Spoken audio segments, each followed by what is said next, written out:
Long way, get this shit a long way, shit a long way. Long way, hit it long way, long way, long way, long way, long way, long way, long way, long way, long way, long way, long way, long way, long way, shit long way, long way, long way, long way, long way, long way, long way, shit a long way. Gotta get the shit a long way, get the shit a long way, finish rich, yeah. Gotta get the shit a long way, get the shit a long way. She don't really understand, man. Gotta know what she don't really understand, man. Gotta get a meal, but she don't understand. She be tripping every day, she be tripping every way. But I gotta get this shit a long way, tryna get money every single way, tryna get money every single day, get money every single way, every day.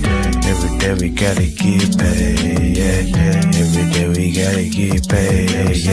I'm feeling like we be the new slaves, yeah. No, we gotta finish rich, no, we gotta finish rich. Got a new bitch, she don't understand, she don't understand, niggas gotta get rich. She don't understand, sometimes we gotta hit lit, no, we ain't hit lit. Tryna get the long way, yeah. Tryna get this shit the long way, yeah. Coach is tryna wrap up a entree, yeah. Told you the other day that did my phone strong. We gon' shoot the long way, we gon' get the long way, yeah. Get the shit the long way. My bitch be trippin' back and forth like a phone way. My name is Tori, I ain't playing games, so I'm done Tori. Yesterday she told me that she bout to leave, man. Said fuck it, bitch, we gonna get some money. Said fuck it, bitch, I'm about to get some money. So what I do today, I want to get some money, yeah. Cause we gon' get this shit the long way, we gon' get shit the long way, yeah. Back and forth like the pong way, yeah. Man, I'ma get this shit the long way, get this shit the long way. Just the only way today, because they go with shit's crazy. We gotta wear a mask, we the new slaves, and we be wearing this shit like every day. We be okay, we gon' be okay, they gon' be okay, they gon' be okay for me, yeah. So we gon' get this shit the long way, we gon' get this shit the long way, we gon' get this shit the long way, we gon' get this shit the long way, yeah, we get this shit the long way, yeah, cause we gon' be okay, we gon' be okay, yeah, we gon' get the long way, yeah. What's up, everybody? What's up? Welcome to another edition. Two of them today. Welcome. What's up, Andre? What's up, Robert? What's going on? Welcome. If you're new to the channel, my name is LJ Young, and I am the founder of SMD. I am not SMD. SMD is a family of people that think like me. And what is that? I understand that capitalism is psychological, split into two parts, positive and negative. This is a mathematical fact. And like the laws of mathematics, nobody can have an opinion about it. Nobody can have 1 + 1 = 2. And it doesn't matter. You cannot have an opinion about it. All right.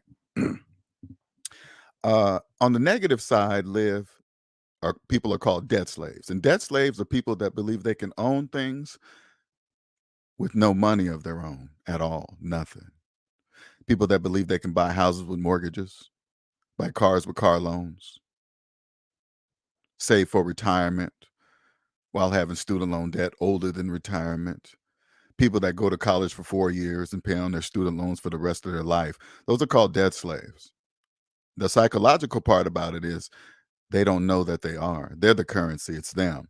Everything you see, nothing exists without them, right? Now, I used to be a debt slave, and then I got out of debt and I wasn't one. And I realized I was just participating in capitalism on the wrong side. I was on the negative side, and I was there by choice. What's the choice? Choosing not to trust the calculator. That was the answer. I'm gonna just break it all the way down to a simple fact. The only reason why I'm not a multi-billionaire today is because I didn't trust the calculator. The 10 key 1 + 1 = 2, bloggity bloggity blah. That's it. Nothing special. I know you guys hear me on the mic and he sound like he think he's King Kong. Well, Imma just tell you that that is what it is, okay? I'm not gonna sugarcoat it. When I say look, put it this way, if I can say this, "There is nobody like me on the internet," and the answer is true, then that's what I am, okay? Never forget that, okay? And it's not that's not brag it is it really if it's true, is it bragging? Of course not, it's true. So what I do is I bring people from the negative side to the positive side and participate in capitalism positively. You follow the IRS says, "Hey, these are all the rules." And you say, "Okay, I'll follow them." Okay, do this when you make money here, you report that and put it here. And if you tell us if you have bank accounts here, tell us all about them and all your sales. And okay, here you go. Here's all the information. All right, that's all you have to do. Because if you listen, if you cheat on your taxes, guess who you're cheating on? You're really cheating on yourself. Besides it being against the law, I'm just saying when you don't understand, you're cheating. That's why cheaters cheat. They cheating because they don't know how to play. That's why they're cheating. You're really cheating yourself. And you don't even know it. Taxes are not evil. Taxes don't really they don't prevent you from wealth. What are you talking about? If they were taxing you and took 100% of your paycheck, I would agree with you. Okay, I would totally agree. Hey, taxes are taxes are bad. I work and they take it all. That doesn't seem fair. No, that wouldn't be seem fair. So they take less than you take. But it's them. It don't even make sense. All you got to do is just think to yourself, okay, how come you can go to prison for many, many years for tax evasion? You didn't kill nobody. Don't be just griping about, "Oh my god, I can't believe." All you gotta do is take a step back and say, "Why is that? What's the reason for why such a severe penalty?" All you gotta do is take a step back, and when you come to the positive side, you see what it is. It's like, "Oh, that's the backbone." Yeah, you can't mess with that. Totally understand, get it. You won't have to hey, listen, you come to the positive side, you don't do any of that. And then when you get to this side, guess what else? There's another level that I'm not going in at this particular on this free side. You guys wouldn't even understand it. Because I just learned it, really, just learned. I'm like, whoa, there's another level. Yes, it is. Yes. And guess what? There's a positive and negative side to that one too. Yes, it is. And being debt free or non-debt free has nothing to do with it. Absolutely nothing.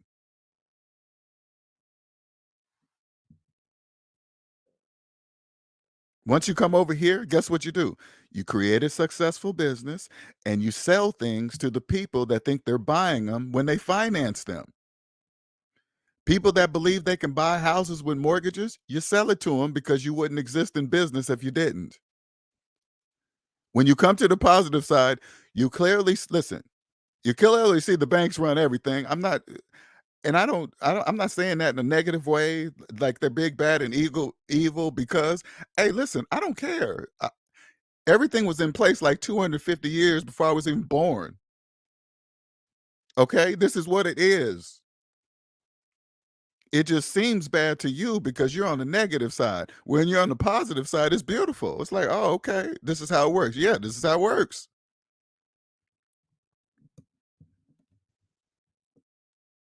Put it this way, when you come to the positive side, you don't need people to check on you to see if you're following rules because if you're breaking them, you're breaking your own you're breaking yourself. Do you understand that? You don't have to worry about the IRS come knocking on your door and all this other stuff because you're following the laws.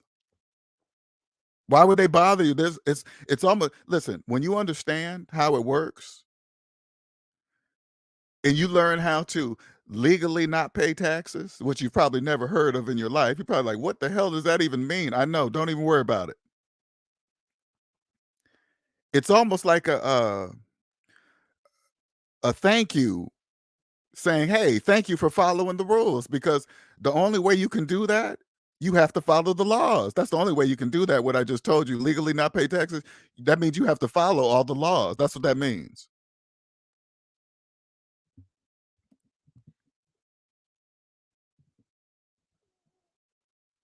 You come here, and then you look at Elon Musk, Warren Buffett, you look all these rich people around the world, you don't look at them the same anymore. You just think, "Oh, okay, you guys been known. Obviously, you guys got billions of dollars. Of course you guys been known." I'm not jealous of any of them. I'm happy for them. I'm absolutely as uh, you can this is how I look at like Jeff Bezos, Elon Musk.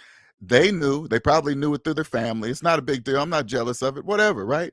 They just took this knowledge and doing whatever they dreamed of probably since they were kids. It's not a big deal.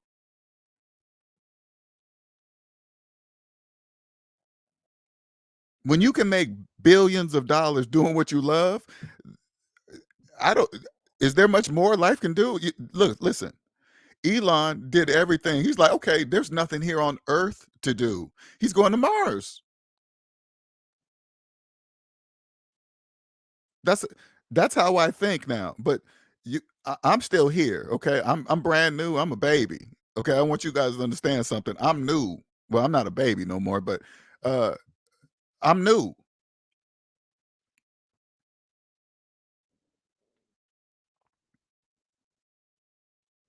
This is way. Hey, listen, this is way bigger than this little finance capitalism taxes stuff. Hey, hey, listen, it's way bigger than that. Way bigger than that. This is what I stopped doing, okay? Imma just tell you right now. I stopped thinking I reached some kind of limit or woke up from something. I stopped doing that because every time I do that, guess what happens? Another something pieces to the puzzle sticks in. It's like, "Oh, I didn't even see that. Nope, didn't see it."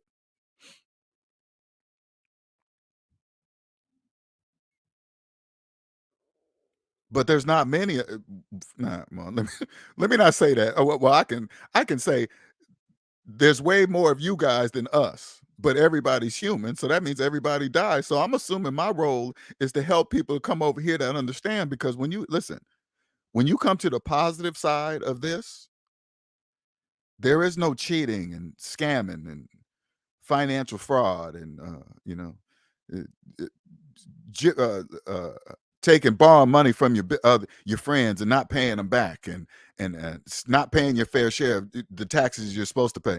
That is not allowed here. And what you guys don't know, debt slaves, it's so easy to identify you. All we have to do, people on the positive side, to know who you are, all we got to do is look at your personal credit report. We'll know exactly who you are. Your personal credit report will tell us if you are owned or you're not owned.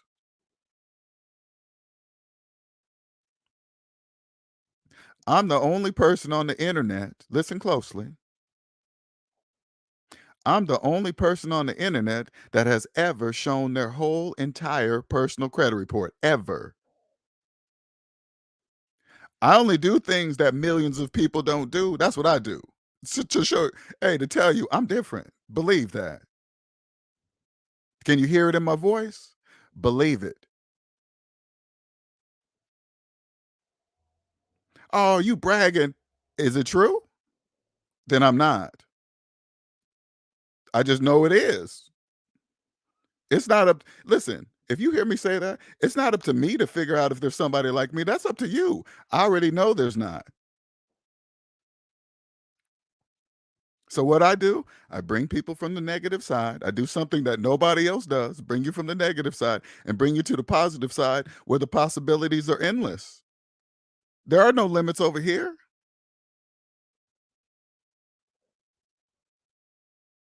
You come over here, first you're free. In order for you to even come close to understanding what I'm talking about, you have to first own yourself. I can help you do that too. I can help you first own yourself because it doesn't matter. If you don't own yourself, you're never going to understand what I'm talking about because when I'm over here on the positive side speaking about mortgages and car loans, let me make sure you guys understand something. Debt slaves have no idea what I'm talking about. They have no idea what I'm saying. They have no idea to believe it. They probably think I'm crazy. It doesn't matter what they think. I don't care. If they believe something that's not mathematically true, that's their problem. That's not my problem. That's their problem. See, Let me explain to you, see, so you guys can understand what my gift is. Okay, I want you guys to really understand this.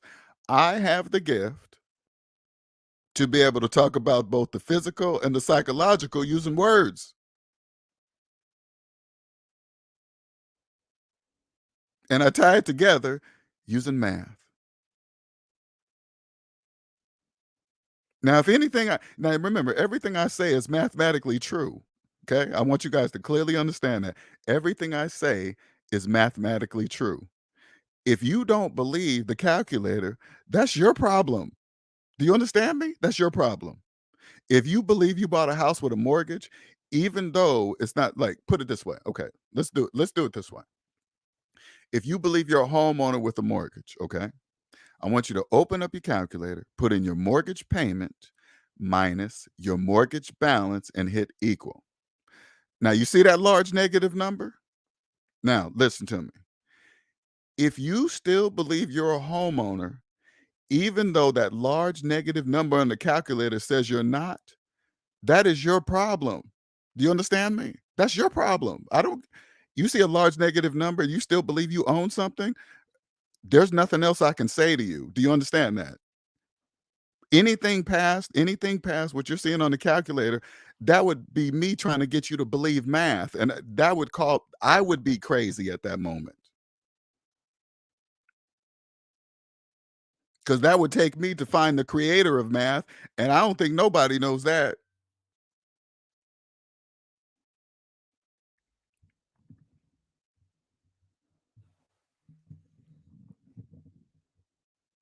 So guess what? When you come here to the positive side of everything, your whole entire life changes. You only accept positive people in your life. And guess what you do? You eliminate the people that are not. It's like an automatic thing. It just becomes, it's automatic.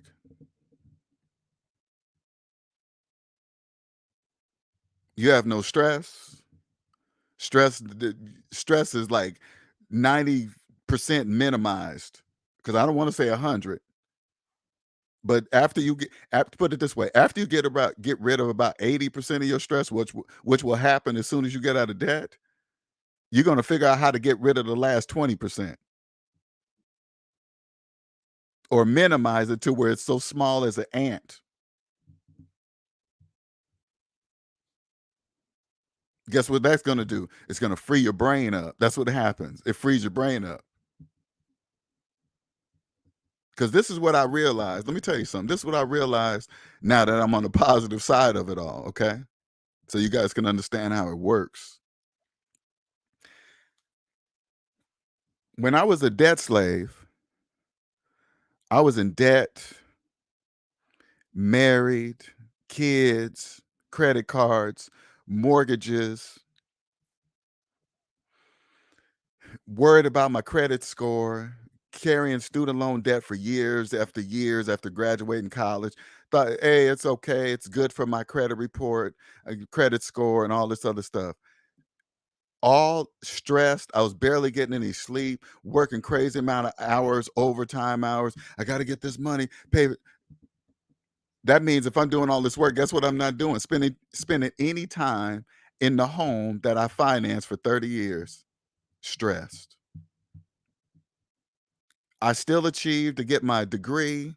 I still achieved to do all this stuff that I was told to do, even under all that pressure of stress and no sleep, crazy amount of hours.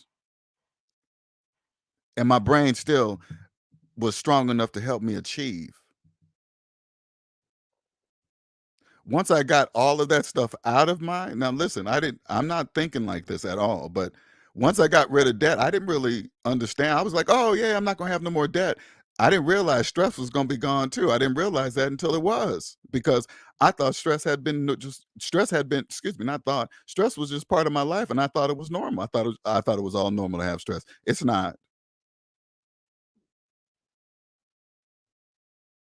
So what that did is, which I didn't know, it took all that stuff off my brain.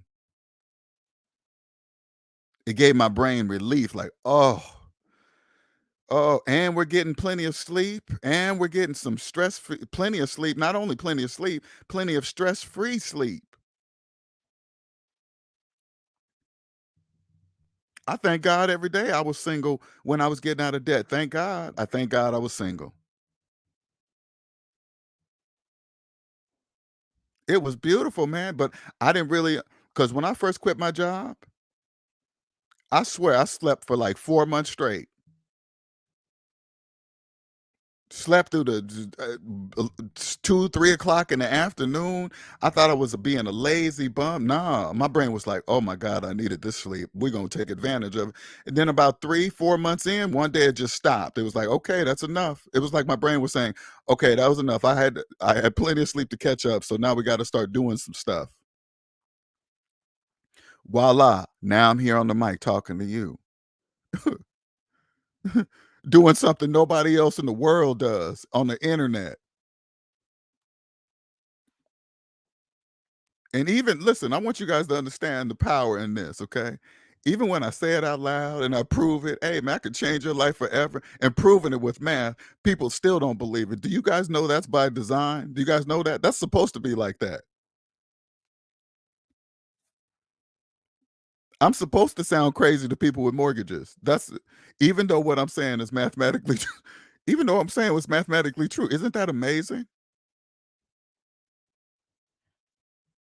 Listen, you guys got to I want you guys to clearly hear me say something. I 100% respect the financial system in the United States of America.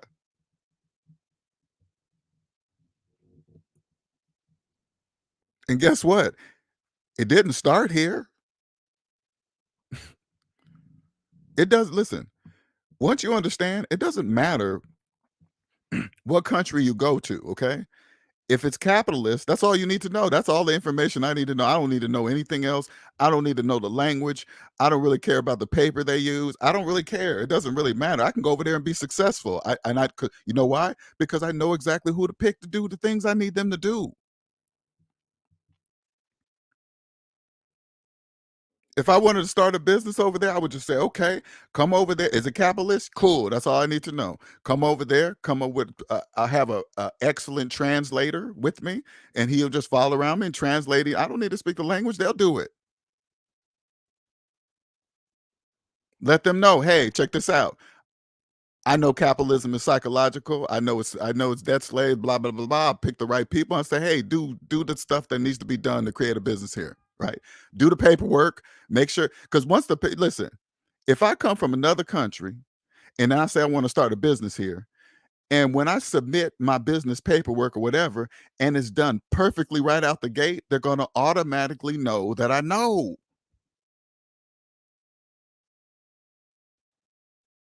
I'm not gonna come over there and look like a person that doesn't know their system. I'm gonna come over there looking like a person that has already known their system because I'm gonna know which people to pick on what things I need to do. And you're probably thinking, "Who? Who is that, LJ?" People that know what I know.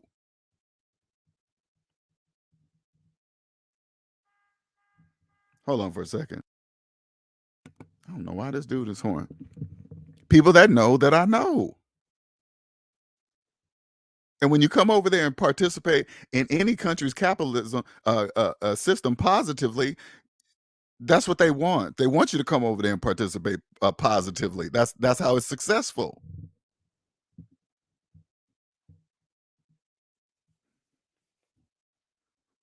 Nobody has to watch you because they know if you cheat or lie, you're only doing it to yourself.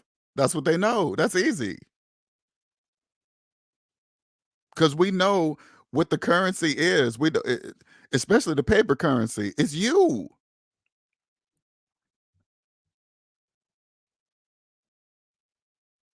Dead slaves, it doesn't matter. Like, say, like you had a gold bar in your hand and you Googled it and it said, gold bars are worth, $2,000 a bar or whatever, right? And you're like, ooh, imagine you had it in your hand, right? And you're like, ooh, wait, man, I got a $2,000 in my hand, but you got $50,000 worth of student loan debt.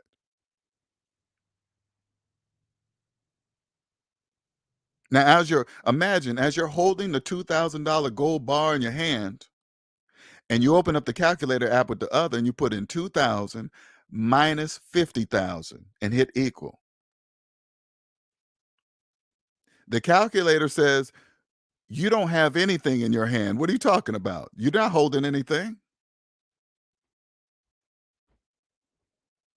The calculator says you're not holding anything but negative $48,000 worth of debt. That's what you're holding.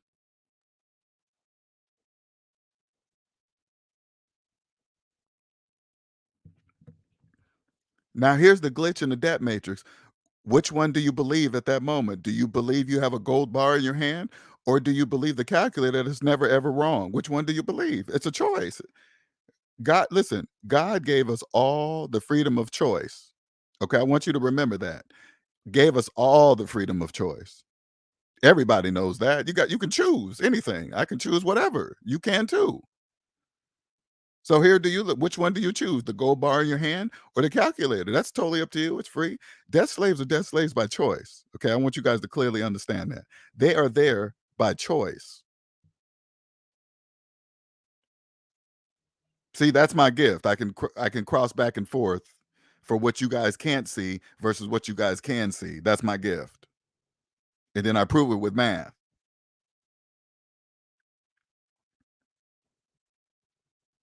Now, in order to accept that, you have to have a strong mind. You do.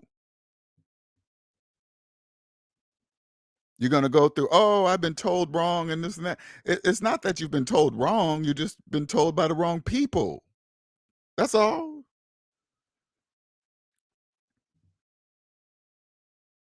Everybody has to if you live here, you have to participate if you wanna be truly successful.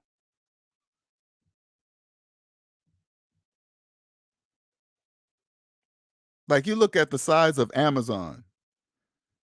Do you think the IRS would notice if Amazon didn't pay their taxes? Do you think they would notice them? Yeah, of course. What do you mean? They wouldn't be able to listen, they would not be able to be that big if they wasn't following the laws. It would be crazy of them not to. You know why? Guess what? What you guys can't see. We're gonna take another side. You guys pay all that. Do you guys know that?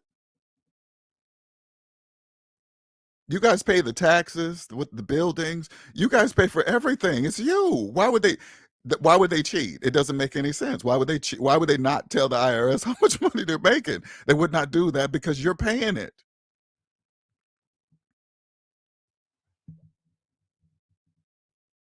It's like if you go back and say, "Oh yeah, they can't. The IRS can't really collect taxes from anybody. That's excuse me, not anybody, but everybody. That's too much work, of course." So the proper businesses, participate properly.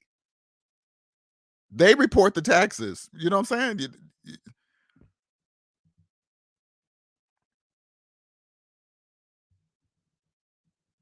Now, 20. You guys need to understand something. 2020 and beyond, everything has changed now. You guys understand that? Now you can take this of two ways, okay? That you can go on for the next 10, 15 years talking about, hey, the way things used to be and hope things need to go back. Let me tell you something that they're never going back. That you're looking at it all entirely wrong. You are at the beginning of a new economy. All of us are, not you, us. Around not just here, around the world. Now you come see SMD, you come see me, bring you over here. You have no idea how lucky you are to see this change. You're at the beginning of it.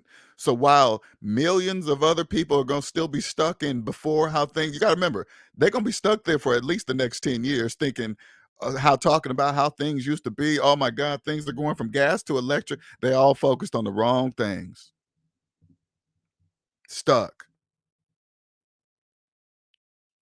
While you over here thinking, not thinking, But foreseeing mathematically easy. It's easy to see when when you understand math. You're like, oh, math is the only thing that can go in the future. Yes, math is not restricted by time. It's not. You can go straight into the future with math.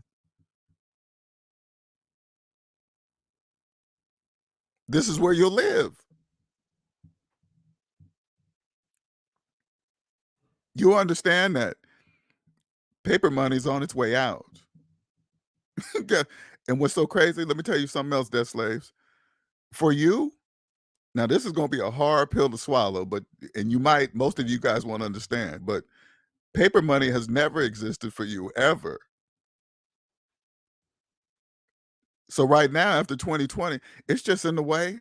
It's just in the way. It's just in the way. They can't keep track of it. Taxes are hard to do. Totally understand. Totally get it. That has to stop. That absolutely has to stop. And when they go to digital money, digital currency, that problem is solved. You guys understand me? That problem is solved. Prime example, look with the tips. I want you guys to see. Notice how the tips are all now digital? It's the same thing.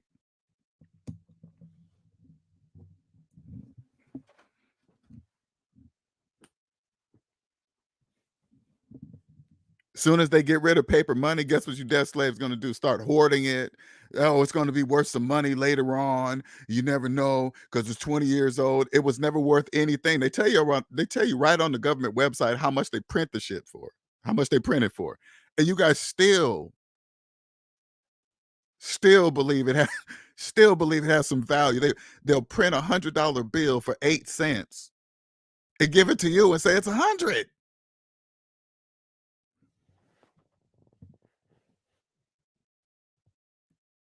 And you show a debt slave like that, that's a glitch in the debt matrix. You guys don't know what that means. It's like, well, if they print it for 8 cents, how can they say it's 100? I don't know. Whatever, that's the laws, I guess. I don't know. I just follow them because I live here.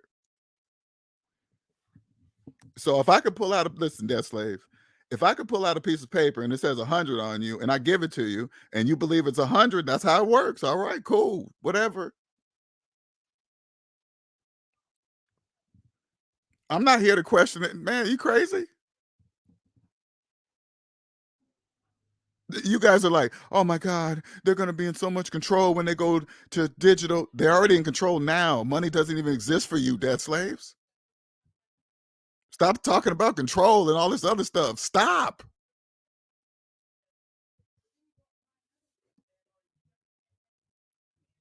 People that people on the positive side of the economy are needed because we are rare. Believe that. Believe that. Oh, I don't know why my sister's talking so loud. It's crazy. It's amazing to see. And you can be at the beginning of it right now. You can just say, hey, you know what? What LJ is saying makes sense. What? Why am I financing phones every year? Why am I making I've been working all my life. How come I'm making payments on a cell phone? You got to ask yourself those questions.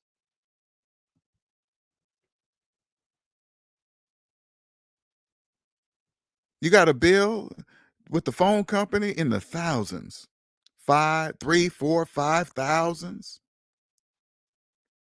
You got to ask yourself what? Do you know people on the positive side don't finance phones? Did you guys know that? You know people on the positive side don't have gap insurance. You know why? Because we don't finance cars. There is no gap. No gap exists. Gap insurance is for you, debt slaves, because you guys finance it. You guys finance taxes. Everything is you. When you hear somebody, when we're over the people on the positive side, when we hear you guys gripe about taxes, you know what that tells us? You don't understand them.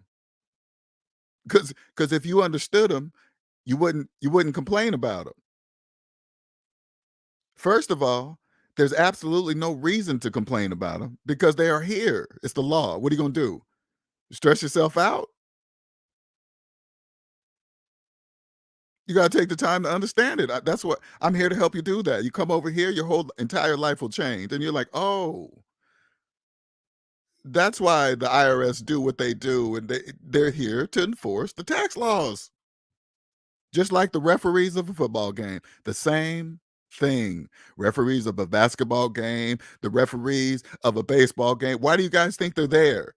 So the so the people follow the rules. That's it.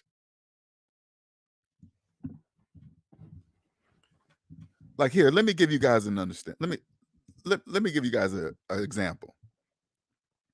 If somebody talks to you about taxes or the IRS and you get scared and nervous, you know what that is? That means you don't understand them. That's why you're scared.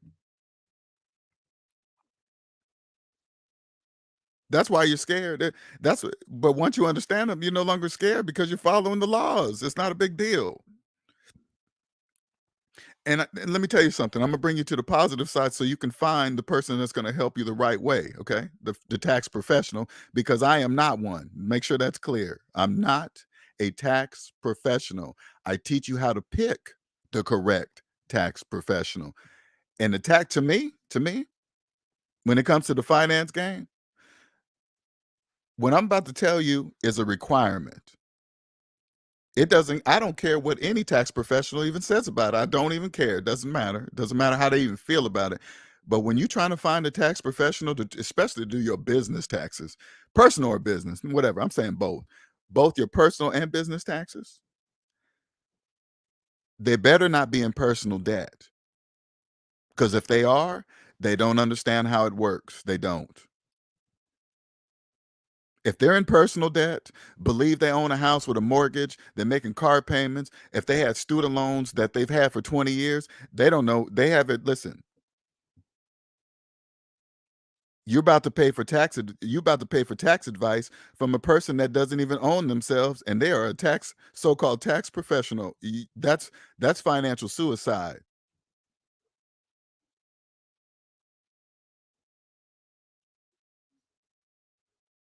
You mean this tax professional doesn't know that it doesn't take 30 years to buy a house? It only takes 1 day. What are you doing with a mortgage? And you're a tax professional? I'm not taking any advice from you.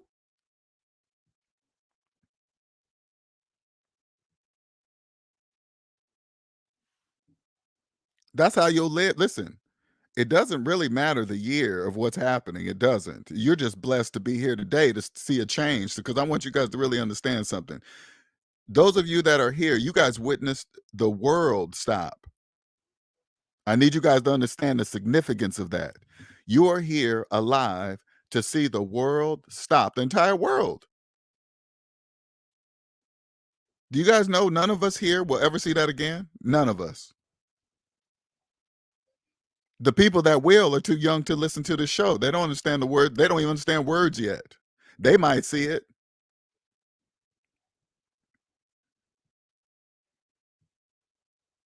Instead of crying about the old way the system used to be and this and that, you guys need to let that go. Let it go. Stop. And understand that you're at the beginning of a new one.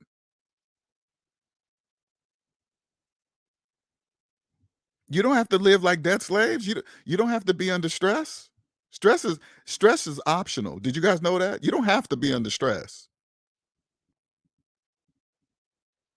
You will immediately eliminate anybody out, especially listen, it especially outside of your personal life. If you are receiving stress from outside your life from another person, you will cut that off so fast. You will eliminate that.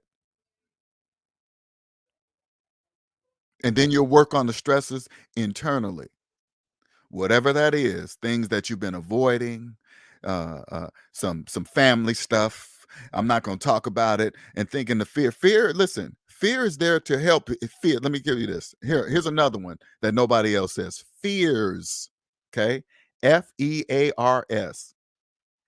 False evidence appearing real psychologically. I'm gonna say that one more time. Fears. FEARS. False evidence appearing real psychologically. Modified adjustment income gross.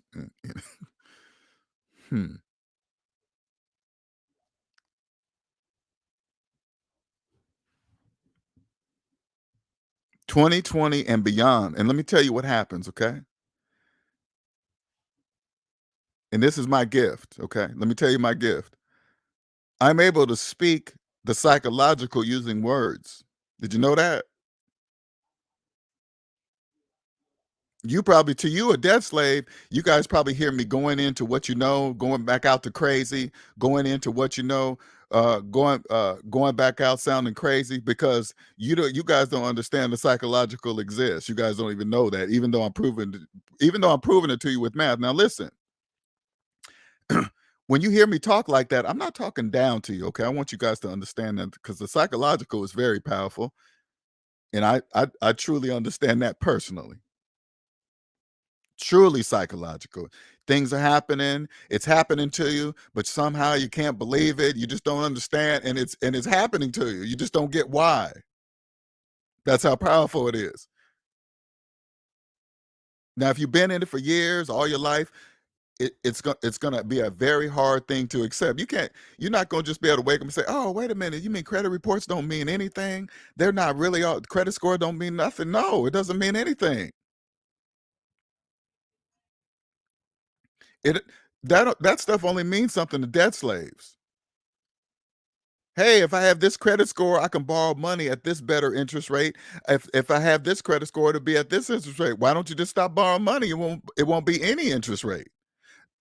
When you say stuff like that, that's a psychological statement because they don't know what that means. Because they'll go straight into, well, how am I going to get a house? Then how am I going to get a car? And then they won't shut up. And then you just got to walk away. They're in the program. You can't. It doesn't matter. It could be your brother, sister, mom, dad. It doesn't matter.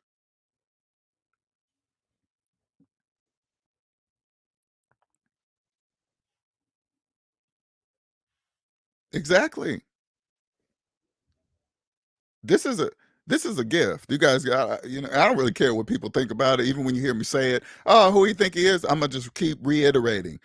It's your job to find somebody like me, not the other way around. If you come to this channel.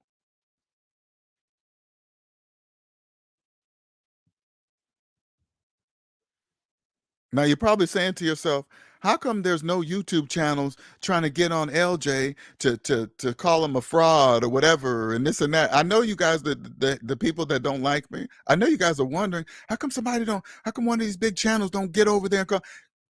Because they know. Do you guys understand? That's why it doesn't happen, because they know I'm mathematically correct. That's why they can't.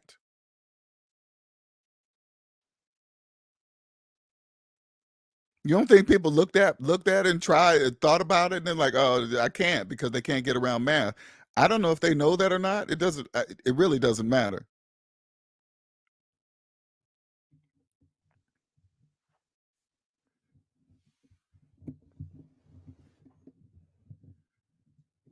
When the world stops, it seems horrible because it's about to change. Everything's about to change, and people don't like change, including myself.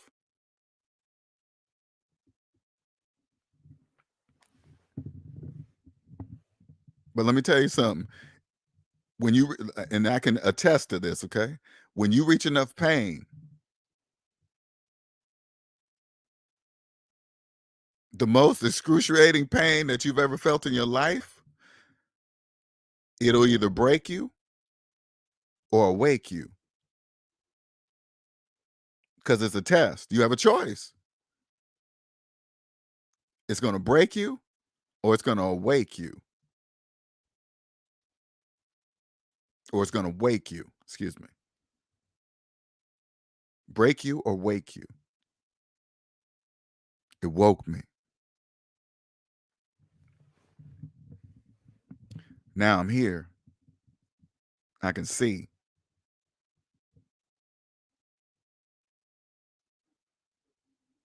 You know how you know? I'm going to tell you guys right now. You know how you know? Everything just makes sense. It's just like everything in your life, everything you've done, every every move you made, everything somebody said to you, everything makes sense.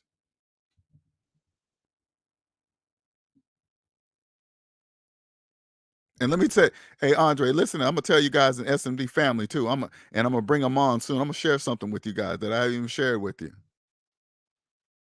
You guys see, it took me 53 years to know what I'm telling you on the mic today. Did you know that 50? You guys know that 53 years right now to even tell you what I'm telling. Guess what happened? I had a childhood. I no, skin. I had. I have a childhood friend. You know what he said to me?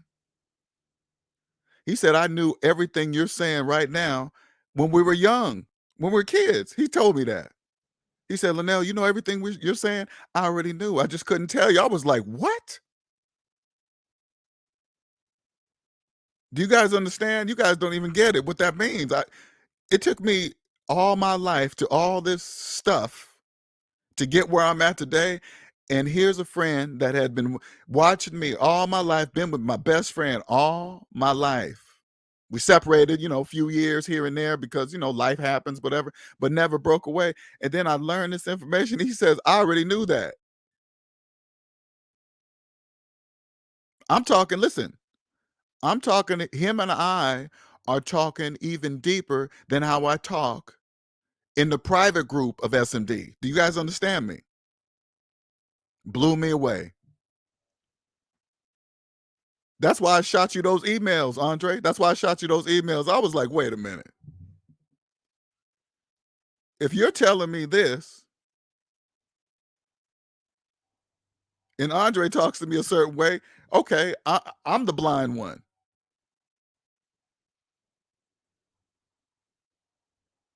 Starts laughing at some of the things I'm talking about, and it's like, nah, L, this I'm talking to you, Andre. He's like, nah, L, it don't work like that. Just giggling and laugh. I'm like, what? I said, Andre, I was like, you mean to tell me? He said, hey man, because check this out. We met at mid-teens, somewhere around there, mid to early teens, right? And we're talking on the phone. This is now, okay? He said, remember when we came down to the place I lived, and he said, I saw you, man. I said, this is exactly what he said to me. He said, I knew, I kid you not. I'm telling you, he said, I knew you knew, but you didn't know. I said, when we was teenagers? He's like, yeah. He said, and then we're going through different events. We're gonna have a private. We're gonna do a member only live on this with him on there, right? Because only you guys will understand. Telling me all the things and events that we did as teenagers and this and that throughout life, pointing out things that it's it was crazy. I said, so you can hear me the way I'm talking? He was like, yep. He told me, he said, I knew you was coming along because I could tell by the way the things that you were doing. And then the first thing I thought was Andre. I was like, oh, this mother. He said, but I couldn't tell you. You got to be ready for it. Now I understand it. You know what he told me? Let me tell you something, Andre. This is what he told me, Andre. I said, am I the first person to talk to you like this? He said, yes.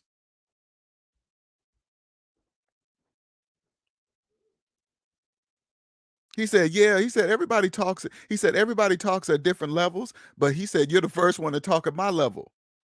But he said he already had knew that.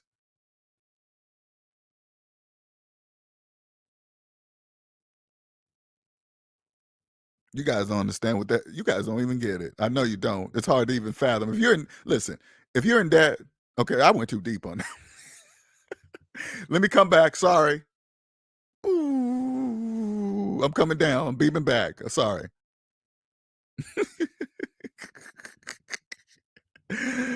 Dude, see, hey, listen, Andre, I'm not used to my powers. I just drifted off. I didn't realize that I flew off.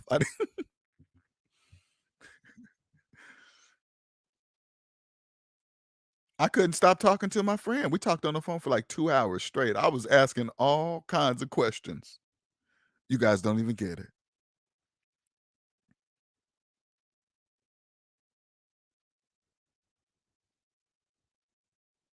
And I got to experience this in the beginning of the 2020. You guys don't even get it. Hey, Mr. Buffett, do you hear me? You got any people listening? Mr. Musk? Bezos?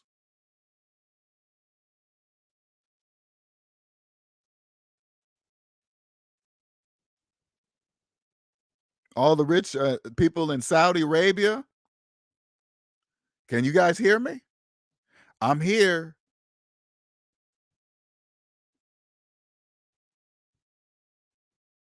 Hello? I'm here.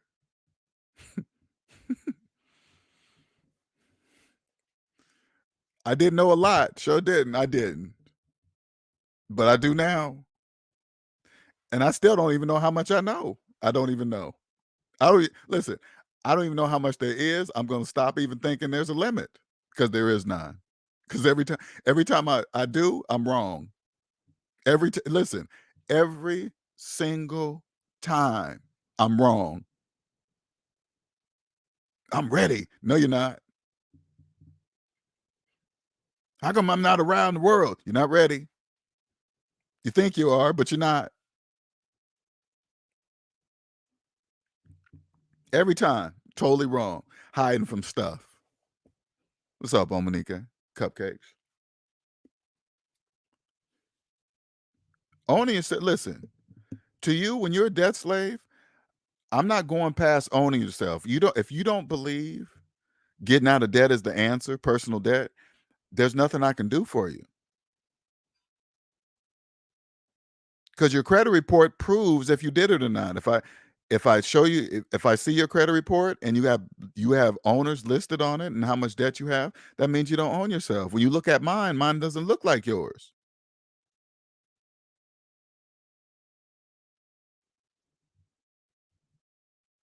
When you come to the positive side and you decide to get a loan, a business loan, if it's going to be any kind of loan, it's going to be a business loan. Okay. Not only are you're not going to have any owners on your personal credit report, you're going to have actual money in the bank that is yours, liquid. And so when you go get a business loan with no owners on your personal credit report, and you got cash in the bank created from a successful business, like you're walking in and just showing this, hey, look, this is my business. There's all the profit. I have absolutely no debt. And they know they already know. The bank knows. The bank will know that you know.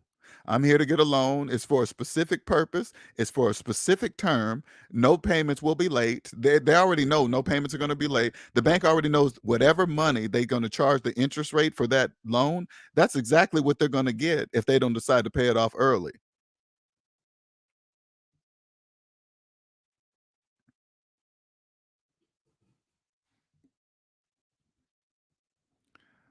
You did some interdimension. Oh.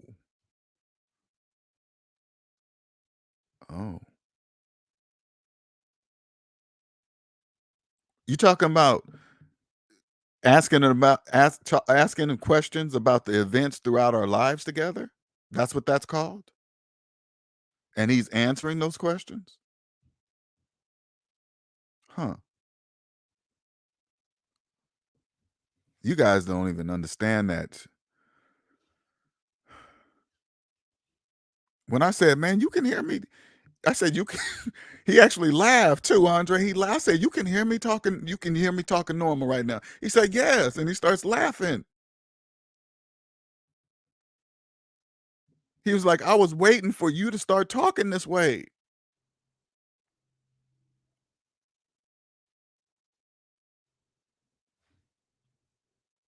Your physical is the radio.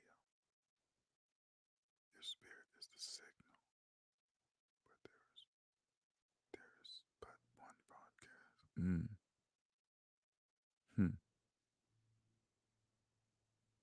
Yep. That's why you can put your. Oh, that's why you can like when you're doing your alarm for your car, you can put it up to your chin if you're not reaching your car. You can put it up to your chin. I don't know if you guys ever tried this, and if you even have an alarm like this. A lot of people don't anymore. But a push button alarm, say like it's not reaching your car, right? You could put it up to your chin and it will reach the car. I don't know if you guys ever tested that, but somebody told me that. I was like, that's not true. And I did it and it works, right? So the physical is the radio. Got it. Spirit is the signal. There is but one bride. Interesting. That is true.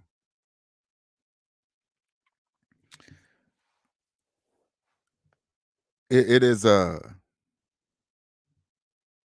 it is crazy how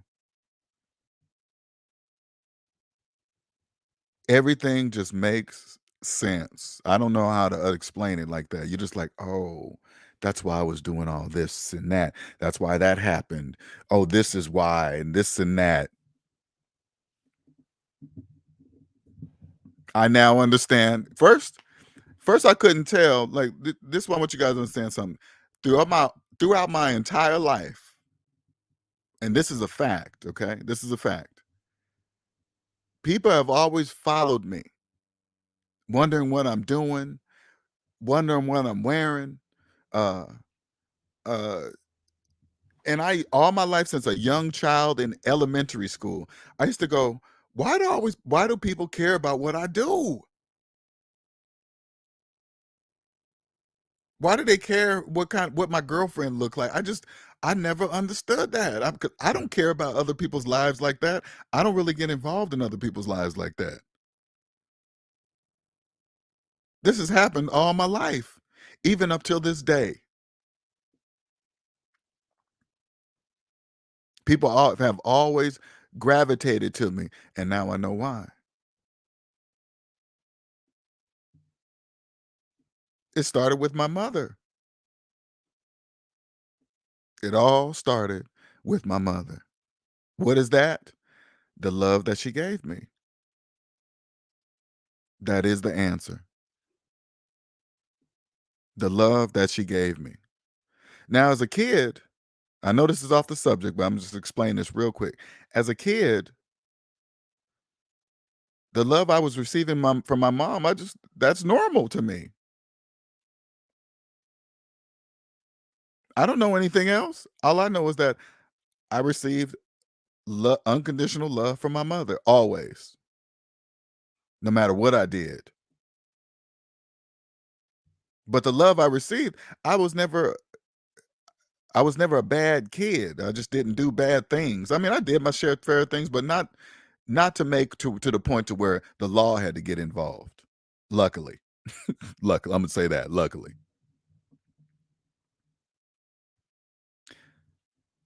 I didn't know that. So here I am with this love that my mother has put in me that she got from my grandmother. So when I'm going out into the world, guess what? That's my version of love.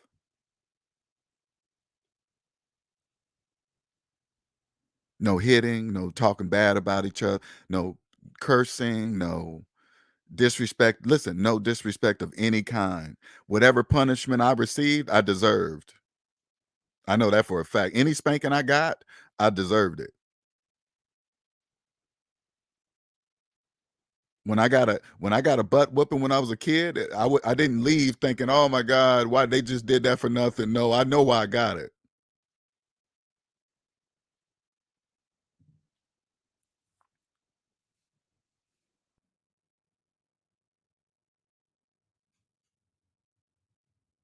So I go out into the world with that exact type of love. And then I realize, guess what? Everybody doesn't get that kind of love from their mother, father. I'm clueless. I didn't realize that. I'm not even thinking like that. Even though I see it on TV, listen, I see it on TV, I see it on channels, just, oh, my dad ain't shit and this and that. My mom ain't nothing and this and that. It's like, huh. Never once did I say, what happens to a kid that doesn't receive the same love I get? What kind of adult do they turn into? I never thought like that.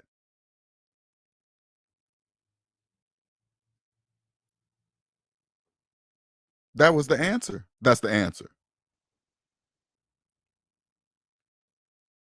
So now, that's the first question I'm going to do from anybody. Hey, listen, you go out on a date. The first question I'm going to ask, hey, how's your relationship with your parents? And if this person doesn't talk about their mom the same way you talk about your mom, you guys got two different types of love. That person, listen, that person doesn't know the love that you have even exists. They don't even know. You guys got to understand that. That means they don't know. And if you hear the way they talk about them, listen to the emotion. Listen to the emotion when they speak of the negativity of their parent. That obviously means it's not resolved. That's what that means. They're telling you. But you have to know how to listen. You have to know that. And I didn't know that till now.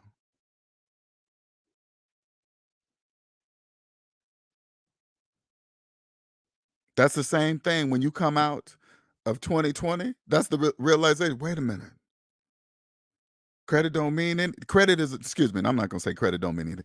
Credit is a business, just like any other. Credit is just like Amazon, Walmart, or Nordstrom's, Gucci. They're just a business.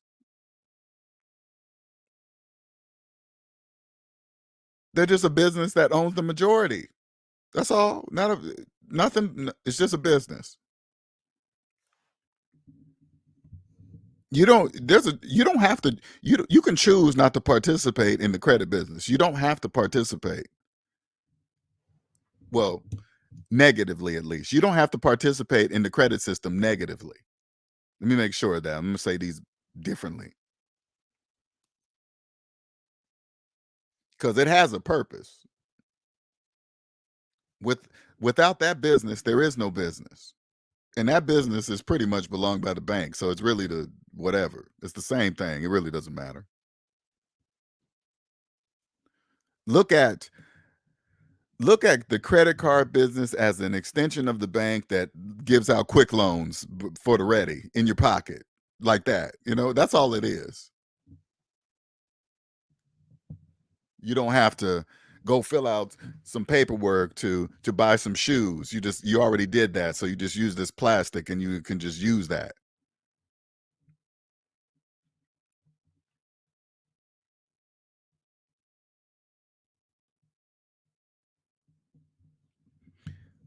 Are you tired of living? Hey, listen, right now, are you tired of living on that side of the negative side of the economy? Always stressed out, begging for overtime. Do you guys know when you're an employer and you got an employee begging for overtime, do you know what that says? That says you're in debt. That says if you want to be here at your job more than you want to be at home, that means you're in debt.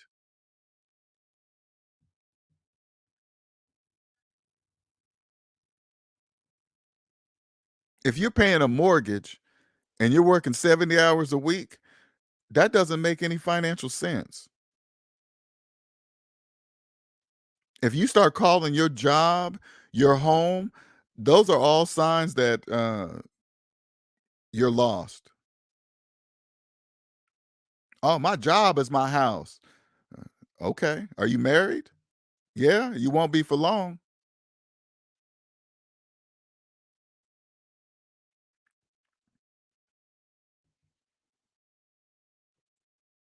When I see that, I get I get I get bothered. Like when you see young couples, when I see young couples and the guy is working crazy amount of hours to provide for everything and all this other house and this and that, and he's gone, he's working 70, 80 hours, 50, 60, 70 hours a week, and then they wonder why affairs happen. The woman Or oh, you're always at work and this and that. Then they start justifying the cheating and all. It's just crazy. That's how it happens. I hate to see young couples do that to themselves. They're like, hey, this is how it works. No, it doesn't. No, it doesn't. No, it doesn't. Don't do that, young couples. I know you guys look like a happy young. Oh, we're doing it. Pretty soon, people grow up, things change. They're like, wait a minute, I'm not. I'm always at work. What am I doing with this house? And the woman sits there. I'm always up with these kids. I'm not. Yep, that's how it starts. Then they start. Then you guys start fighting. What am I supposed to do? We got to have money coming in. Yeah, but what am I supposed to do if you're not spending? Okay, there we go. Income lawyers.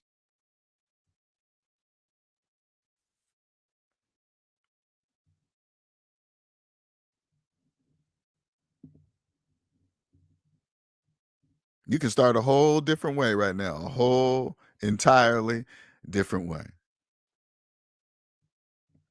You can take a step back, see it for come to the positive side, see how it works.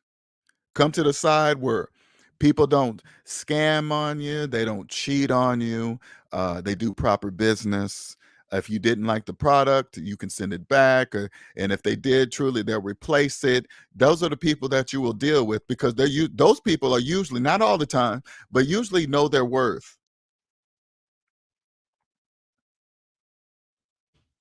Those are the people that know what it means to earn the trust of a customer. They know what it means to do that.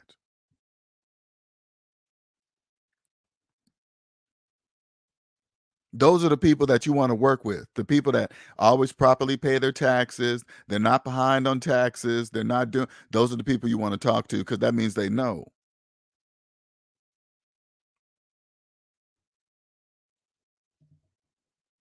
So crazy with this knowledge and my other business. Do you guys know I did that right out the gate? Legally not pay taxes legally right out the gate. Why? Because I understand how it works. I'm not listen, I'm not even thinking like all the stuff I'm turning in, people don't do all that.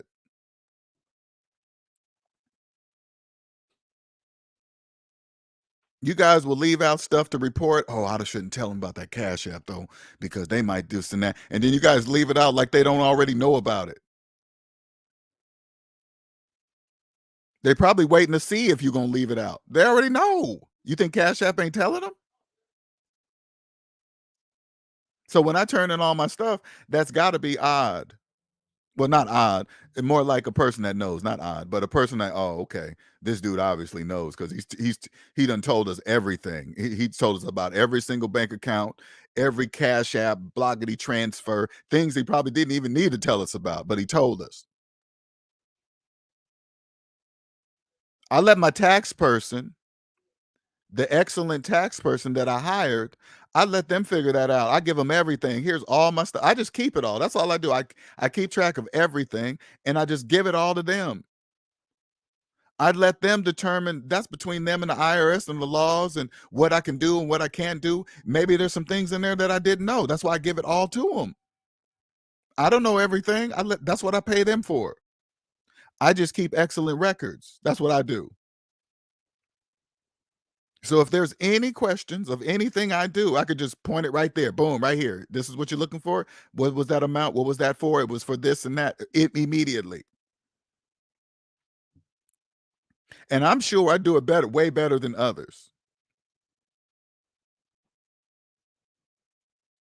I take pictures of receipts because you know how receipts fade. I get the receipt, snap a picture, put it up in the cloud. That's just me. I know you guys don't do that. So I'm ready for any questions. But they can pretty much tell the way I file my paperwork that I'm not hiding nothing.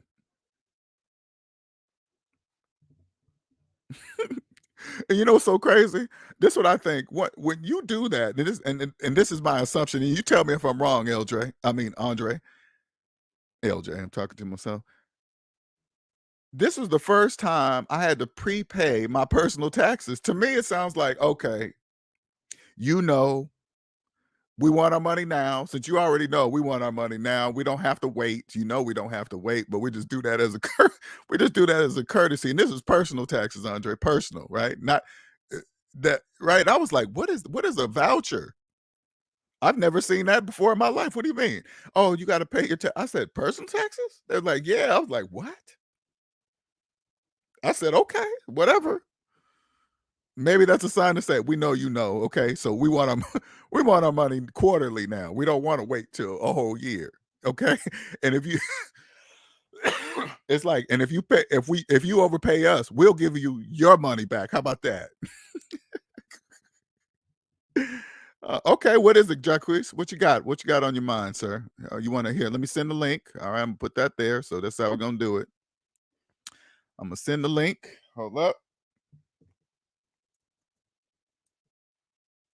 All right, there's the link for your question, sir. They even give extensions. Oh yeah, that's right. Yeah, you're right. They'll even give you extensions for sure. Yeah, exactly. If you're hiding, you don't really understand. Now, I'm here to give you the same confidence as I have that you hear in my voice. This is a gift. There must be people on the positive side like us that participate right and don't cheat and scam people and always have an agenda to take some money from people and all this other stuff, right? Listen, I know it's hard to believe. I know it's hard to believe, especially in the debt matrix. Did you know there were people that you can 100% trust when it comes to money? Did you guys know those people exist? We do. We're here.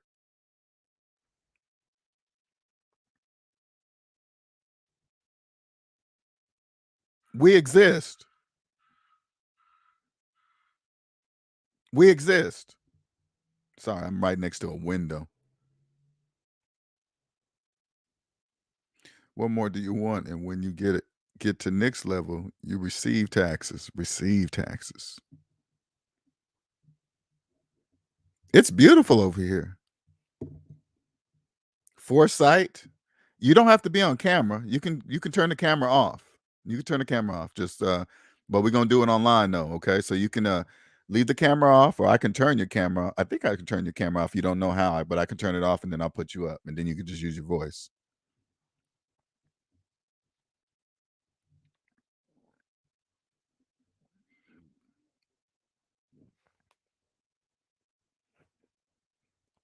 You're at the beginning of a brand new economy. Hold on. Wait, let me get a drink of water. Hold on, you guys.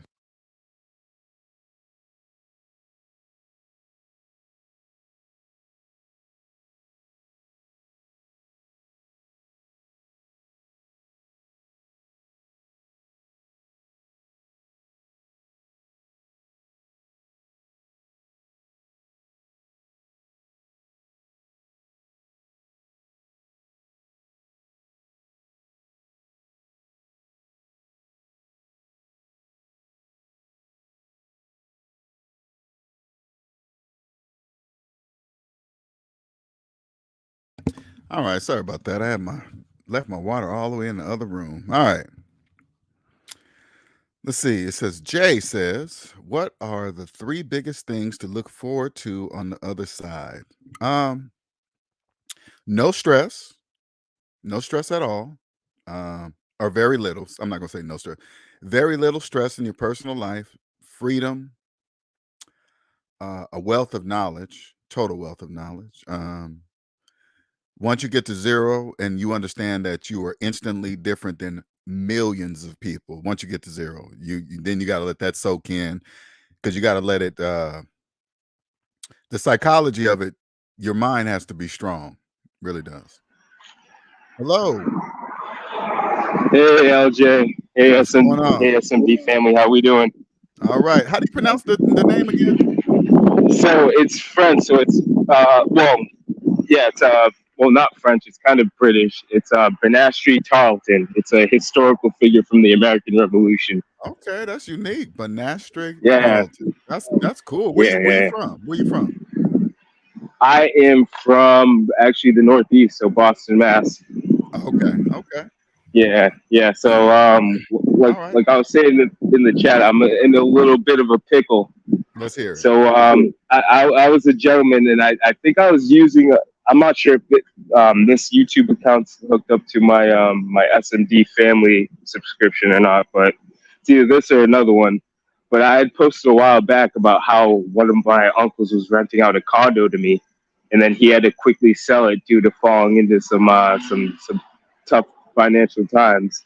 So it forced me out of the condo, and I know you had suggested one time that I should this would be like the perfect time to get in on that to see if I can buy it. But being a conscious debt slave, I didn't have the money to work my way into that deal. So fast forward a few moves later, because I had to pack up shop and move in with a group of friends, as my credit score and my money isn't right because I'm what's it called? I've been unemployed since March, and since then I've joined this cybersecurity boot camp that I'm now in. So, long story short, I'm now moved in with my buddy who financed the condo that he couldn't afford.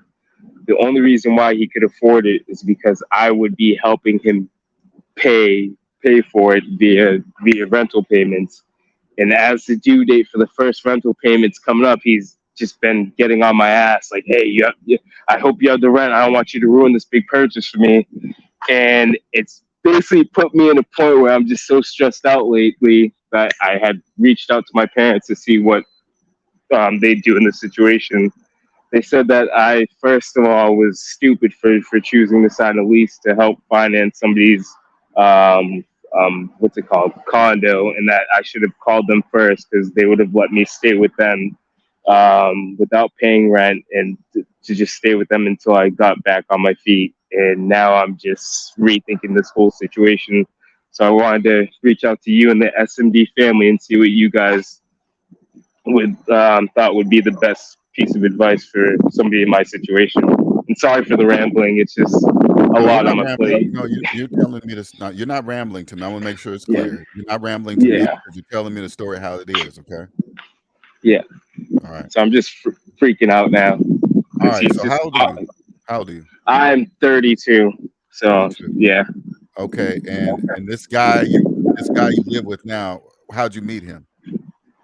Through college, actually. He was one of my close friends I maintained in college and afterwards. So you guys been friends for a while? Yeah. Since the mid 2010s. Okay, so how did you guys how did this happen? It's like, hey man, I'm gonna go buy a condo. Can you live with me? Or how did that happen? Tell me how that happened. How that conversation so originally he was supposed to move into a vacant room in my uncle's condo with me because my previous roommate was going to move out. No, I know, but how did you guys get to the point to where you guys live now? What? So basically we were all living in a 4-person duplex near the city. And we were tired of living with one of our buddies' girlfriends. All right. So what did he say? What happened? What did he say? So he's just like, I can't take it anymore. I need to get my own place. I'm tired of it. So he ended up financing a condo for like $480. Okay. Yeah, for like $480. Had to get it. $480. Okay. 400. Yeah, $480, and then he had to get his father to co-sign, which is crazy because this is the type of dude who walks around bragging. And his dad co-signed. Yeah, and this is the type of dude who walks around like an accountant, like big shot of his company, brags about his credit score and how much he makes. Yeah, the average debt slave. Okay, I got it. Yeah. So he's just like, I'm just trying to. Okay, let me just try to get this story. I don't mean to cut you off. Okay, but yeah, no, it's fine. No, I appreciate it. So he said, I'll finance it as long as you live with me. How'd that happen? Where'd that come in? So he was looking at places to buy, and I say that in quotes, and he kept coming back to me. He's just like, hey, if I can find a place that has an extra room, if you pay me rent, then you can come live with me. And me thinking that I had no other options because of my low credit score, having no job at the moment, and just being in a shitty position, I jumped Okay. on it. So Yeah, did you sign anything? I did sign a lease, And how long is that lease? like a year long, How long you been in it? like not even a week. Oh,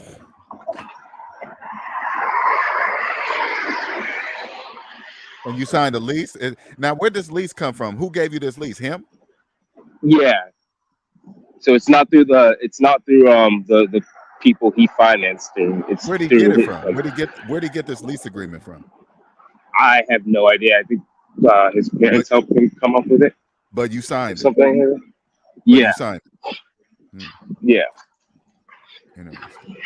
And it's just like if I don't make payment, then it like basically evicts me from the property or whatever, which is like fine. But I don't want that on my record, All right. so I'm All right, here just we trying to go. figure out what to do. Here we go. You signed a lease with a debt slave, first of all, who thought they bought a house with a mortgage. And then they couldn't even buy it alone. They had to have a co-signer. That's it. Okay. And he based his purchase on agreeing with you to do it, right? So you signed it. Now we're gonna be back and forth to morally and legally, okay? I mean, not Yeah, legal. I'm not. No, let me not say legally. I'm just saying legal signed documents. Okay, I'm not saying I'm a legal person, anything like that. So I make sure I'm using my words correctly. I'm just talking about yeah, legal documents that you signed, like the lease. yeah, If you told him that you were gonna do it, that you were gonna stay there for a year. Obviously, if you signed a year thing, you actually yeah, told him that you're gonna stay there a year, correct? yeah. And now you're not staying there because of what reason?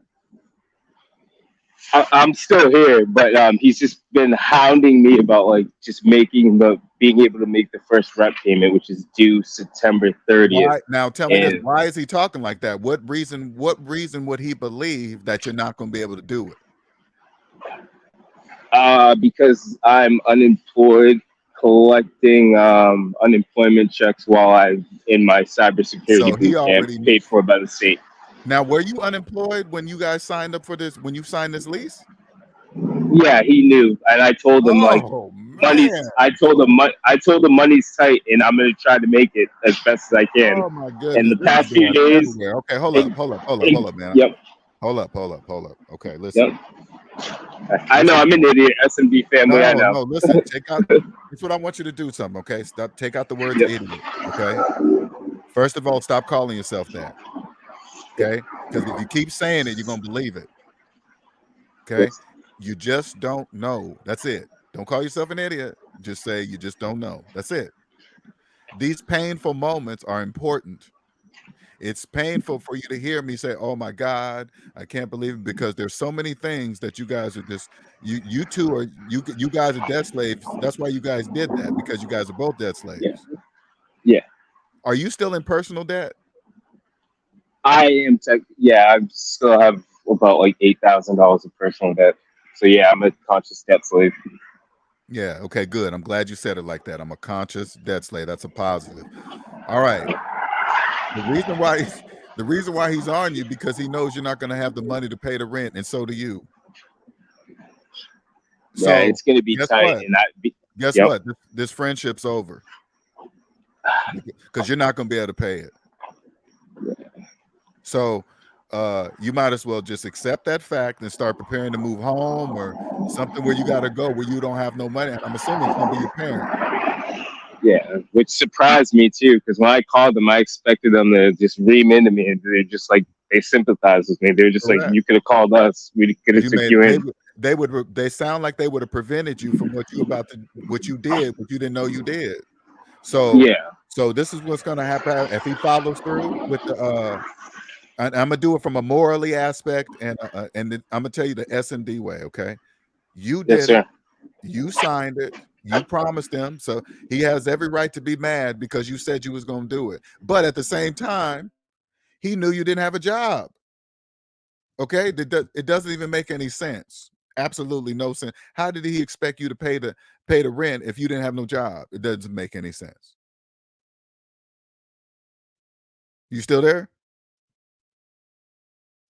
I hope I didn't lose you. I want to make sure you're still there before I continue on. I don't want to continue on if you ain't there. If you're on mute, did you mute? No, I don't see you on mute. Okay, we're going to come out and come back in because I really do want to finish this conversation. All right.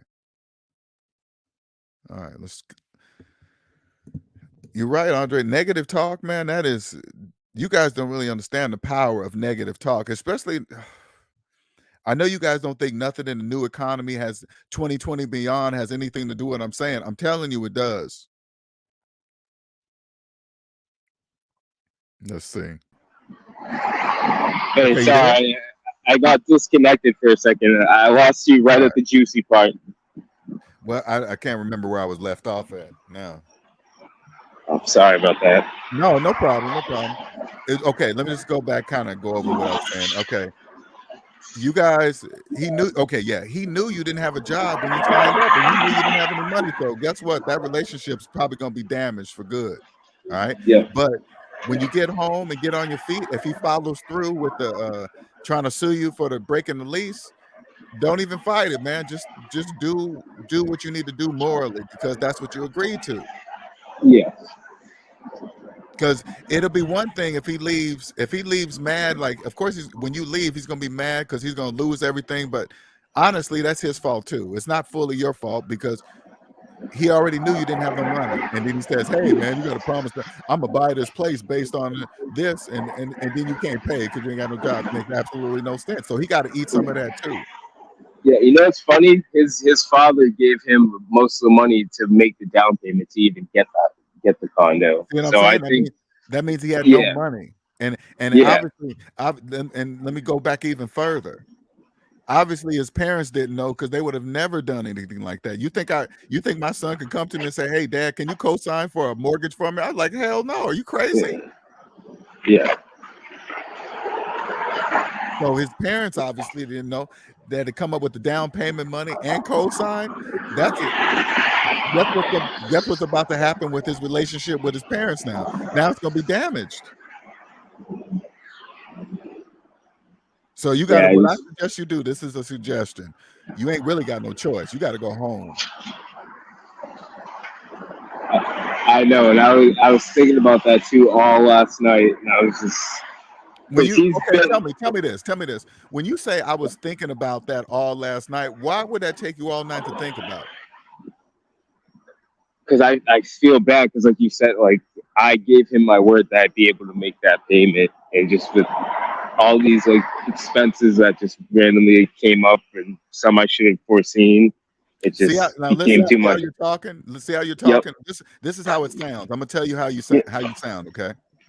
Oh, yes, man, this random electric bill popped up, and this random water bill popped up, and this random garbage bill. What do you mean random? What are you talking about? You're right. See, I want you to, and I'm saying that to you so you can hear yourself. That's how debt slaves talk. Electric bill is not random. What are you talking about? Mm-hmm.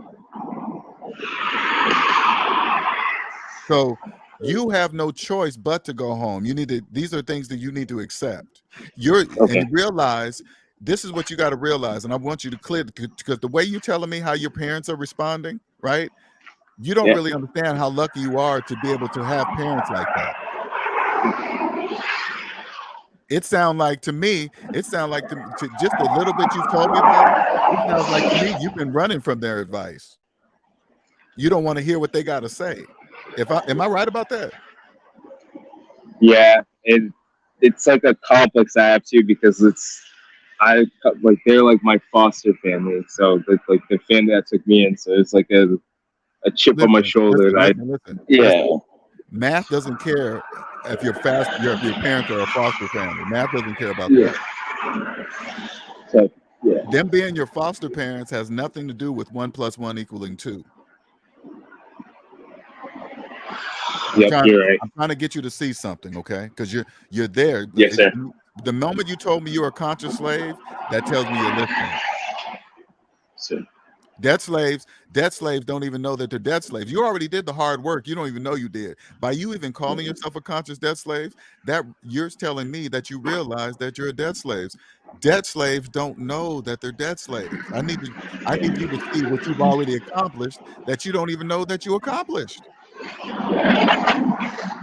All you got to do is walk around to every single person you know and say, hey, do you know what a conscious debt slave is? I guarantee you won't find one person. You're absolutely correct. I guarantee you will not find one person that will have any idea what you're talking about. Conscious debt slave? I ain't no slave, and this and that, and then you got to just walk away. So what you're going through is important. Okay, I'm helping you. I'm helping you stand on the Star Trek transporter. I'm helping you beam faster across. That's what I'm doing. So you say to yourself, you know what? I have no money.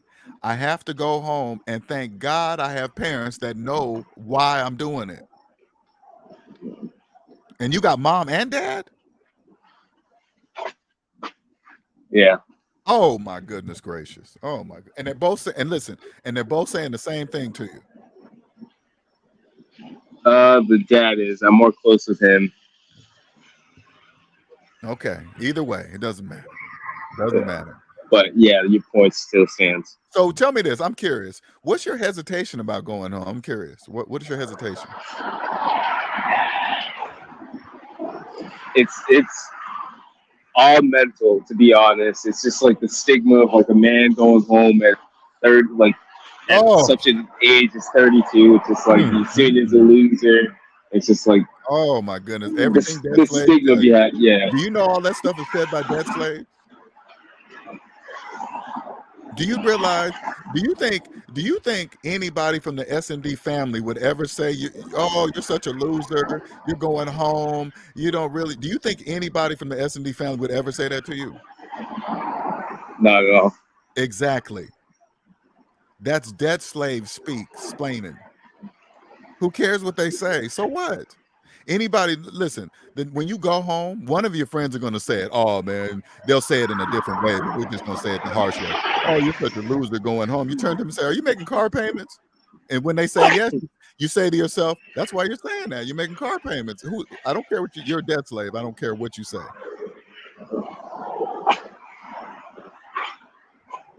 Anybody that tries to down your move from going home, you say, do you guys see loan payments? If they say yes, you ignore them.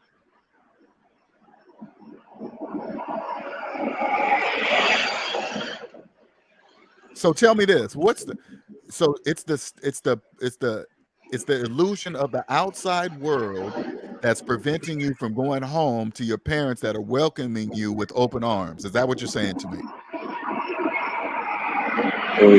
Since you put it that way, yeah. No, that's what it is. That's what it is. Yeah. Oh, okay. So it's not the home itself. It's not your parents. It's the outside world. Yeah. Got it. Okay. So I got some maturing to do. I know that as well. You don't know how lucky you are. That's what that is. You don't even know. Absolutely. And I'm not saying it in a negative way. I'm just saying you don't know, obviously. You know how many people don't even have the option you have to do that, and that type of encouragement by their parents? Man, you don't even get it. You know, it's crazy too. I was one of the first ones to move out after college, and I should have stayed a little longer. You know what's crazy to me when I think about your situation? This is what that tells me. Okay, this is what tells me that your parents understand how it works. Okay,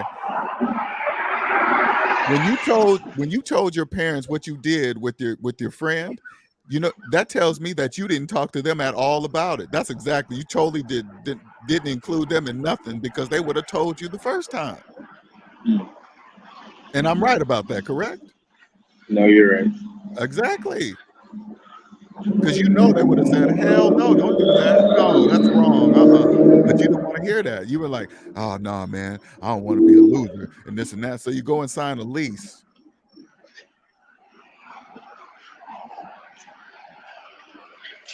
This is a blessing, man. I want you to understand something. This is a minor blessing.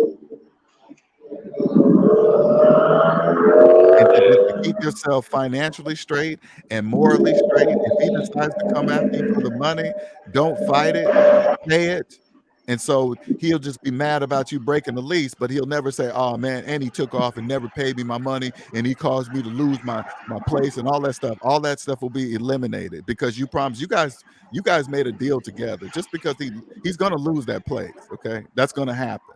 That is happening, especially if he's on you about the money. That means he doesn't have it. He never had it to buy it. So he's gonna lose it. He's gonna blame you because you didn't pay your half and all this other stuff. That's what's gonna happen. So that friendship is probably over. And all of it is true. All of it, everything that happened in there is true because of both of you guys. Yep. And just learn from this lesson. You're young. You probably won't remember them anyway. It really doesn't matter, right? And you just move on. You learn the lesson and go on with your life and never do it again. Stay at home as long. Hey, listen. If your mom and dad are welcoming you with open arms at this house, stay there as long as they're willing to do it so you can stack your bread, get out of debt. Don't leave again. Don't leave the house again until all your personal debt is paid off. Don't leave again. Yeah. Most likely what I'll have to do.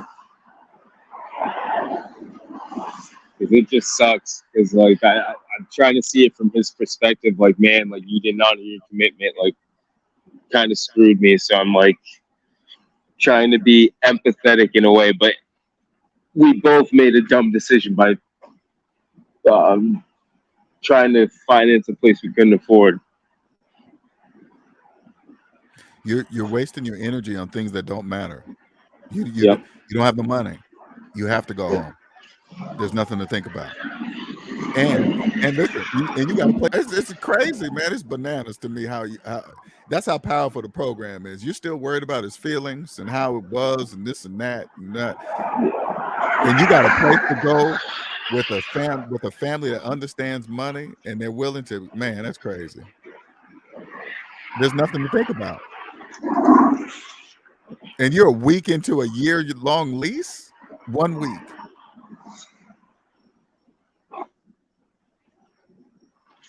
Neither, just like Andre said, neither of you guys have an option. This is a lesson. But unfortunately, it's gonna be a little bit longer lesson for him, his mom, and his dad. That's gonna be a little bit longer lesson because all that down payment money, guess what? It's gone. Whatever money they came up with is gone. Guarantee it was probably a FHA mortgage, guaranteed. It was. Yes, it was, of course. Yeah. FHA mortgages are for people that really don't know. That's what those mortgages are designed for. People that really, really, really don't know they can't buy a house with a mortgage. Yeah. And it's crazy because the past few days he's been texting me saying like, hey, if like you don't have it by the 30th, like I'll find somebody else who will, like basically saying he'll kick me out. So I'm like, there goes a friendship. So you know what you have to do, right? Yeah, I have to get ready to go home. Phone, go pack your stuff and go to your parents. That's what you got to do. There's no reason for you to stay there any longer. You might as well just leave.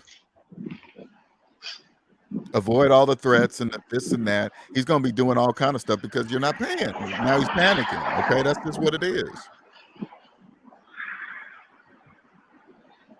So you have to do that. You know that, right? Yeah. You ain't got no choice because you ain't got no money. So you walk into him and you say, hey, I don't have the money. I'm not going to have it. So I'm leaving now. That's what you have to do. Because I can't imagine how tense it would be sleeping up in there. I couldn't even imagine. You could. It's palpable. Hell yeah, I couldn't. There's no way I could do that. I don't like the tension with a person in the same house. That is horrible.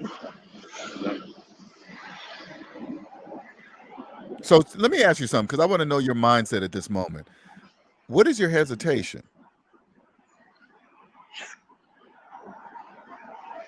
I wouldn't even call it hesitation. I'm just sitting here like shell shocked, like wow, like how did I let it get to this point?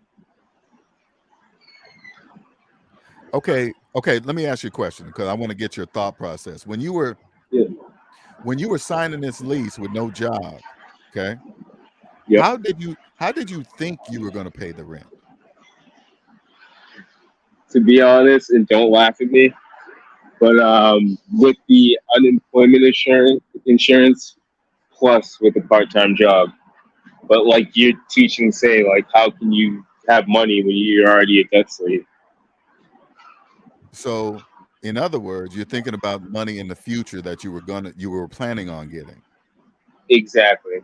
not because you had no money in the present.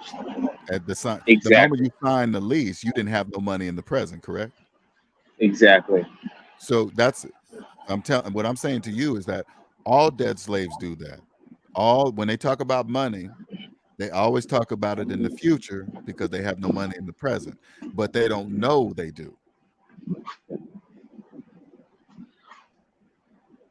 So to actually sign a legal document based on money that was somehow someday in the future, only debt slaves do that because they don't know if they're going to have that money in the future. Nobody who knows the future, nobody does. Exactly. But if you believe you do, I guess you do. So now it's going to I don't know I don't know how close you and him were, but it's going to be it's either going to be damaged or broken from this. So again, how come you just not why do you feel like you still have an option, or why do you feel that? Because when I ask you that question, hey, head on home, you're like, oh man, like you have an option to not go home. What is the hesitation? I don't get it.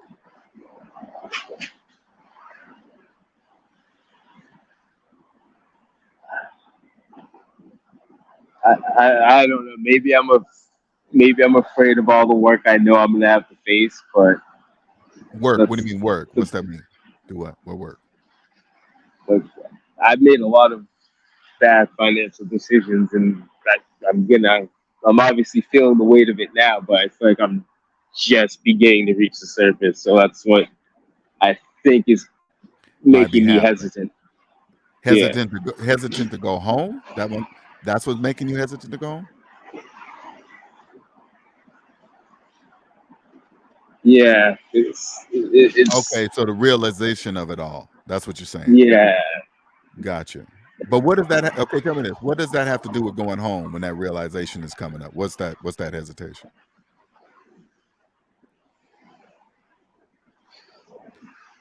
You don't want them to see that you made some financial mistake.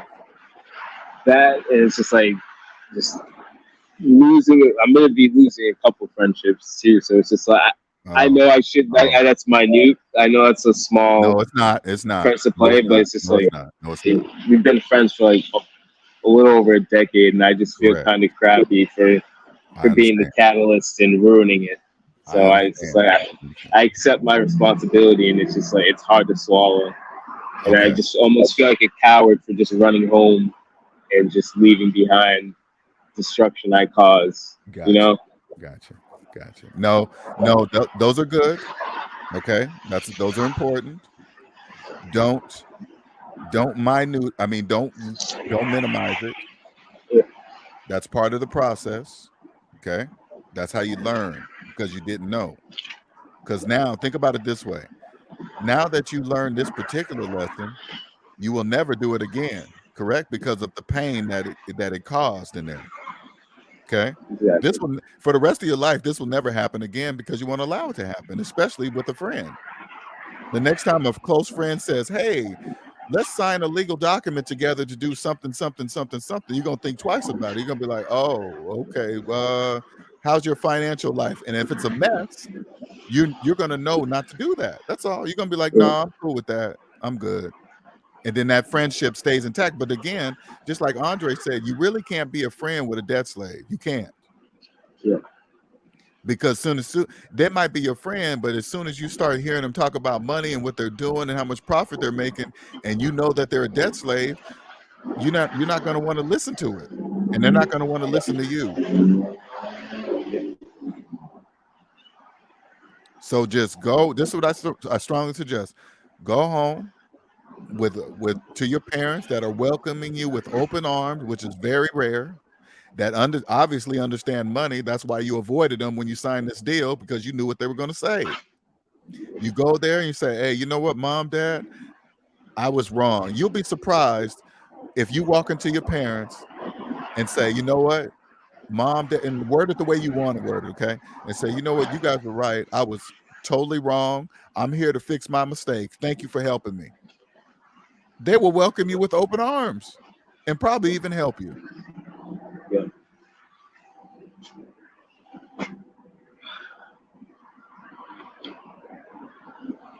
Just like Andre said, it's unhealthy to be friends with a debt slave when you're not one. It really is. It's it's draining. Yeah. Because you don't want to hear their debt slave stories of thinking they're progressing in life, and they're not. They're just going deeper and deeper in debt, and they don't even know it. So you can't hang around those kind of people anymore.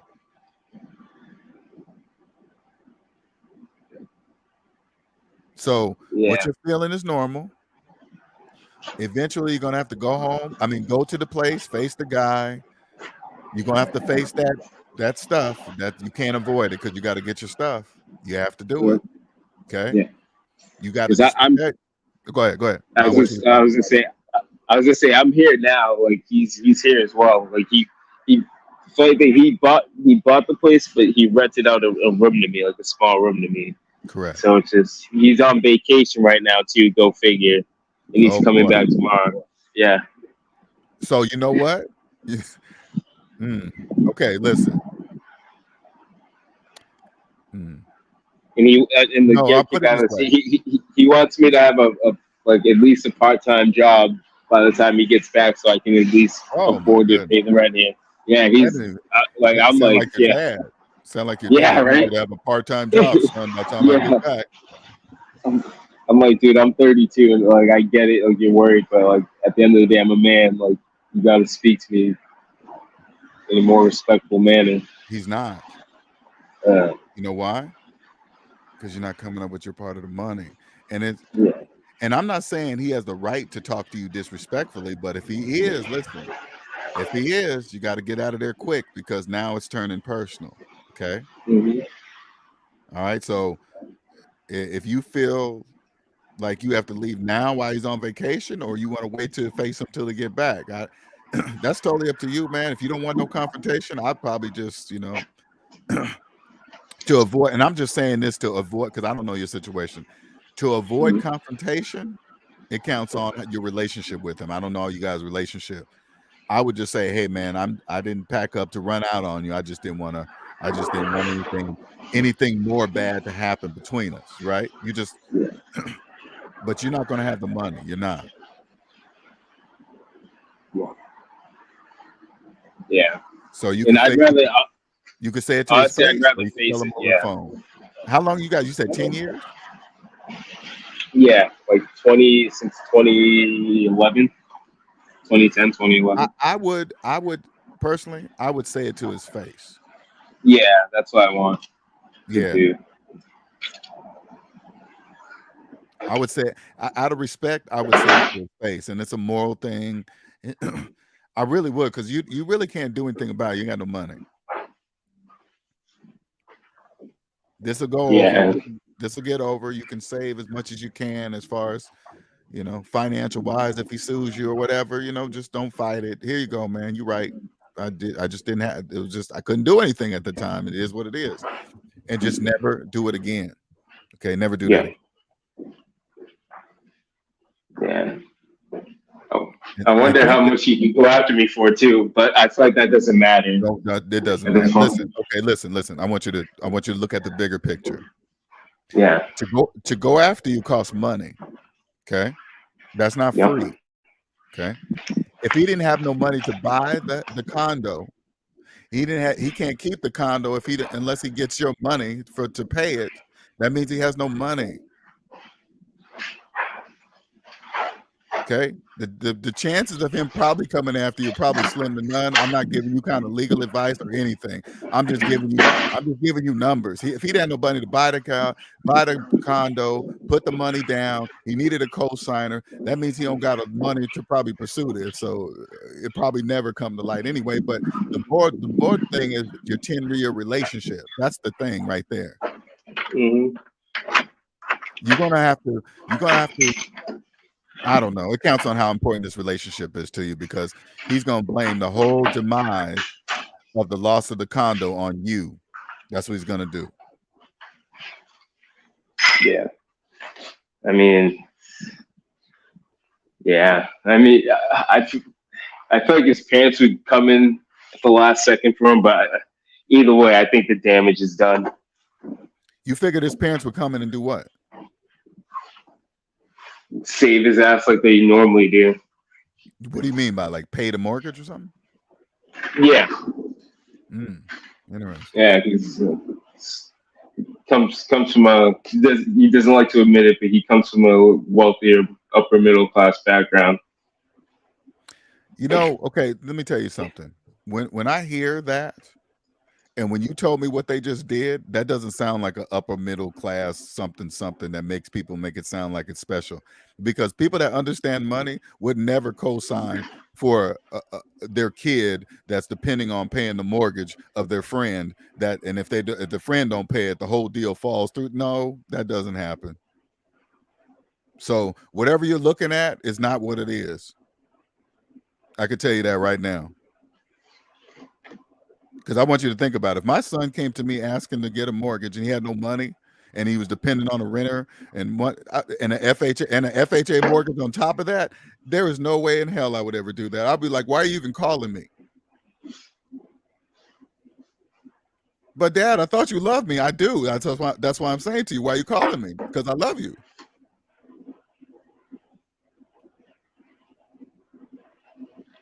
Yeah, you're right. Let me tell you something. There are only two classes. The debt class and the non-debt class. Those are the only two classes exist. So when you hear somebody say, "Oh, he comes from this and that," and I'm like, "But they co-signed for a FHA mortgage for the kid that has no money and depending on a total stranger that they don't know." No, they're not whatever they're saying they are. Whatever. I don't even know what upper class, middle, blah blah blah even means. Yeah, it's just. Those are just words to me. It's like I don't know what any of that means. What's that mean? Yeah. Your parents, man, they know, because I could tell by the advice that they're giving you. They're just you got to go home and say sorry. I know, and at some point, I'm gonna definitely need to sit down with you and go through this thoroughly. You're not even that deep, because you told me what, 8,000 in debt? Something like that, but my credit score is so bad, and like one of my goals is to eventually like rent my own place, because I don't want to buy a property anytime soon unless I have the money. And like with my credit score, it just seems so out of reach, and I just kind of need somebody's help to like show me that it's possible. Well, let me tell you what you just did. You went into the future again. You didn't even know you did. Yeah. You're just talking about stuff. All you need to stay is negative $8,000. That's where you need to stay. Stop going anywhere else. Okay. What you're saying, I just want you to see what you're doing. That's what debt slaves do. They go straight to the future. That doesn't exist. Yep. Debt slaves have no future because you guys are in debt. There is no future. You can't buy anything. There's absolutely no reason to even talk about it. You have no money.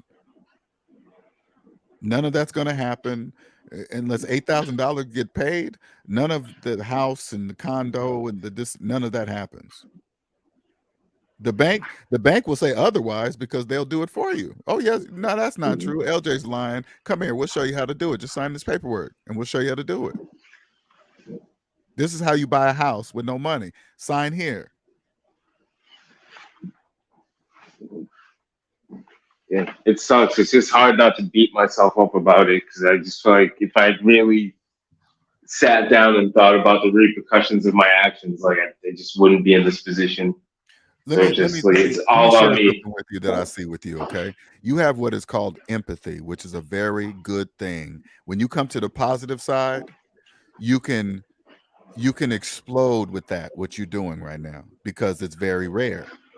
Because I'm not saying, listen, I'm not saying not feel bad about what you did, what you guys, what's going to happen with your friend. I'm not saying that at all, because that shows empathy, that you like, man, I feel so bad about doing it. But when you get over that and you come to the positive side, you really flourish with that, because that's all we do over here. Okay, that's all we do. We encourage. Don't we? It would be horrible to financially do a friend wrong on the positive side. I couldn't do that. I couldn't borrow money from an SMD family member and just not pay him back and say screw him, or I couldn't do that. Yeah. Because we know paper doesn't exist. It's debt slave. So you wouldn't ruin a friendship over paper that doesn't exist. So that's a good thing. All right. But just, this is a lesson. You got to go through the fire. You're going to have to feel the repercussions of your actions. That's part of it. Yes. Yes. You can't determine the outcome. All you can do is stay true to yourself. Hey, just tell them the truth. Hey, listen, I signed it, didn't have no job. I thought some money was going to come through. It didn't come through. I'm not going to have it. So I got to leave, because I won't be able to pay. You just got to be honest. And his response to your truth is irrelevant, as long as you just tell him. Yeah. Okay. And then whatever the outcome is going to be, the outcome is going to be. Maybe he'll wake up and say, you know what? He's right, man. I have no idea why I even signed a document with him, knowing that he didn't have a job, and thought he was going to pay me the rent every month with no job. It just, if he takes accountability. But I don't know if he's that type of person, because only a person that can take accountability can do that and not blame you for the loss of this condo. You won't, because this condo means a lot to him, because he's been showing it off to all of his friends. That doesn't matter. Yeah, you still there? Yep, I'm here. Oh, okay, I kind of lost you for a minute. Yeah, that you gotta listen. You gotta stop with that. You got to stop with that. Empathy is fine, but he knew just as well as you did. Okay, it's not 100% your fault. Even no matter what he says, if he says that and he loses the condo and all he's doing is telling all your friends that he lost it because of you, as long as you and him know, and that's what I would say to him before I left. It doesn't matter what he says. It's 50% you and it's 50% him. It really is. Because you guys both knew. Oh, shit, he lost. Dang, okay, never mind. Lost the connection.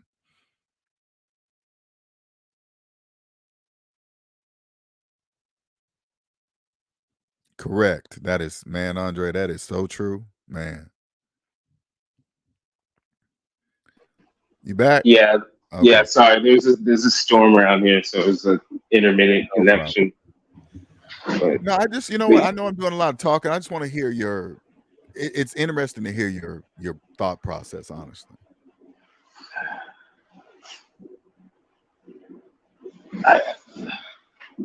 Right now, I'm just like, I know like the pragmatic choice would be to call my parents and be like, hey, like, can you help me rent out the U-Haul and like help me move? But I just feel so bad about wronging somebody that I'm just trying to go through as many different outcomes that would end up favorable for the both of us. And as with each passing minute, it's becoming more difficult. Your parents are expecting your call. They're already ready. They're already preparing everything. You just don't know it. Yeah, okay? They know you have no other choice, so they're preparing for it.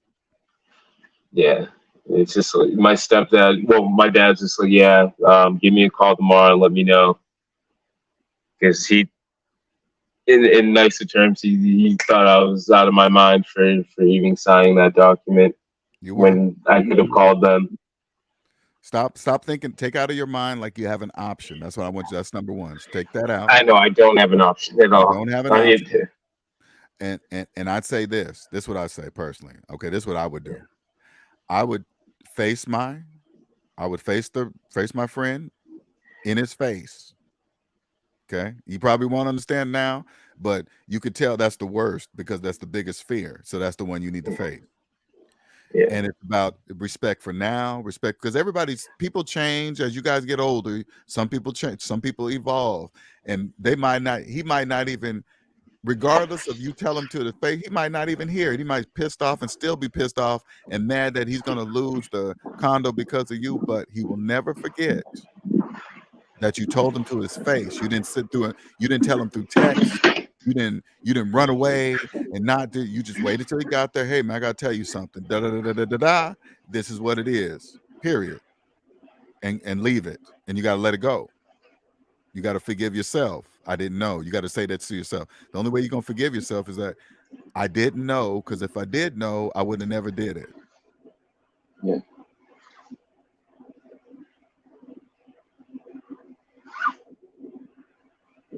You got to walk through the fire. It does, and then it's gonna make you stronger on the other side. You just got to do it. Yeah.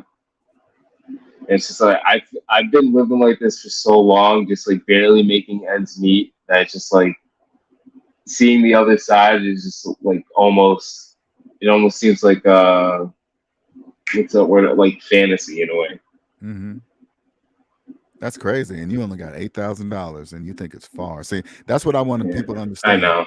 It has nothing to do with distance. Nothing. You don't put it this way. You don't realize. I'm gonna say it in a different way so you can see your $8,000 a different way. Okay. There are millions of people that wish they only had $8,000 of debt. They wish.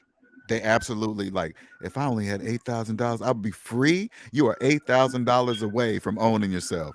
Millions of people want to be in that position, but you don't know that because you believe $8,000 is a lot, because that's probably the most amount of debt you had in your life, I'm assuming. It was a little more than that, but it was because I financed a car in my mid-20s, but with the pandemic and so all that fun stuff. Let's say under 20. Yeah. Under 20? Yeah. Okay. Yeah. I gave the car back, and it like completely eliminated like the whole car loan, which like blew my mind. Let's say under 20. Let's say under. Yeah. Let's stick with you. Okay. Yeah. Let's say under 20. Whatever that amount is, that's how much it's going to cost to own you. You don't realize that you don't own yourself. You just don't really understand that, because if you did, there would be no hesitation on what moves you need to make, but you don't realize that you're owned. Because when you guess, oh, it's this, it's a little bit under that, that means you don't even know the price to own yourself. That's crazy. That sounds bananas to me, honestly. Crazy. You don't even know how much it costs to own you? Yeah.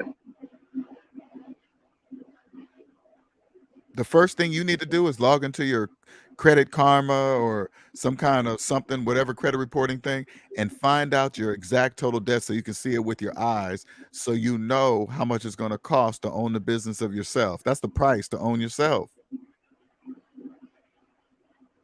Yeah. I'm going to just go straight to the answer so you can just figure it out. You're not going to figure out the financial ways until you own yourself. That's why nothing's making sense. I'm trying this and part-time job, that, and nothing. I'm not getting ahead. Is because you don't own yourself. That's why. Yeah. That's why debt slaves never get ahead, because they won't accept that they don't own themselves. Well, let's take that back. You do know you're a conscious debt slave. They don't even know. So you're regardless, you're headed the right way anyway. I'm just trying to push you along, and I can't do that. I can't really force you. I just got to tell you. No, you're right. And speaking of like the lease, I'm looking at like the default section of that lease, and it's kind of short, surprisingly. What about that part you said? I just said that it's like a small section in the lease. I'm looking over it right now. Did you read it before you signed it? I scanned it. I should have looked at it in depth. Like I said, I was desperate and just. That's what I want you to say out loud, okay? Okay. So we can. This video can be. No. Listen. So this video can be memorized forever. Say, I so and so signed a lease without reading it. Okay, let's go. Say it. Say me, my name. I signed a lease without signing it, without reading it. Okay. I, Vinash Street Tarleton, signed a lease without reading it. Okay. Okay. All right. We got it locked in now. Okay. So when you're free, I want you to, how many years it takes for you to get out? I want you to come back and listen to this video. I want you to take this link, save it somewhere so you always have it straight to it. And then I want you to come back 2 or 3 years later, and I want you to listen to yourself. Okay. Yeah. All right. Cool. Hey, listen, and let your parents listen to it. Okay. Oh man. Let your parents listen to it. Tell them I said hello, by the way. Tell them I said hello. All right, I definitely will. Wow, So, I felt good. I want to make sure I'm here to answer your question. You got any other questions for me? Not off the top of my head. I know what I have to do. I have to call my father again and just like let him know I want to come home, because I really, like, truth be told, I really do want to go home. Like, I feel like I'm way over my head right now. And it sucks to say it as, like, again, like, as a 32-year-old man, it's just like there's a sense of pride with like being able to be an adult who can handle your own thing. I'm gonna say this one more time, okay? I'm gonna say this. That's a program, okay? What you're talking about is a program that has been programmed in your head, okay? And you're saying it out loud. That's all you're doing, is just running you don't know that you're running the program, but you are, okay? Worried about being home at a particular age. You're supposed to be at the house by 30. That's a program. None of that is true. None of it. Okay? Get that out your head. That's a program. Only debt slaves say that. Yeah. Anybody that says that to you from now on, as you stay home and you're paying off a debt, I'm telling you, all you got to do is turn to them and say, "Are you making car payments?" And if they say yes, you say, "That's why you're telling me that I'm a loser staying at home at age 32 or 4 or whatever it is." Okay? Yeah. Yeah, you're right. It takes a minute. Okay? It takes a while, because it takes a while for your brain to adjust, but it will. It just takes a moment. You saying you're a conscious debt slave says you're already headed the right direction. Okay? Yeah. All right, sir. Much appreciated you coming up, man. I do. Yeah. Thank you for having me, and thank you for allowing me to vent. Anytime. And just kind of be vulnerable. And thank you, SMD family. I know that was brutal, but I'm only human. It wasn't. Listen.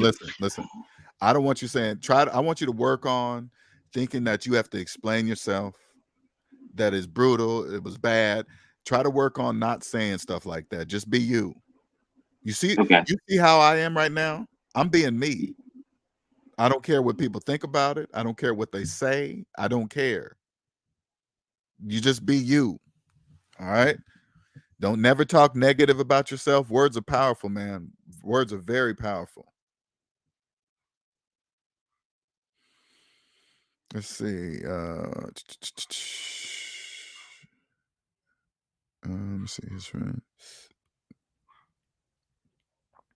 His friends and his parents, make SMD possible for sure. Jay says, "I'm wondering what it would be like to be debt free with a full-time job."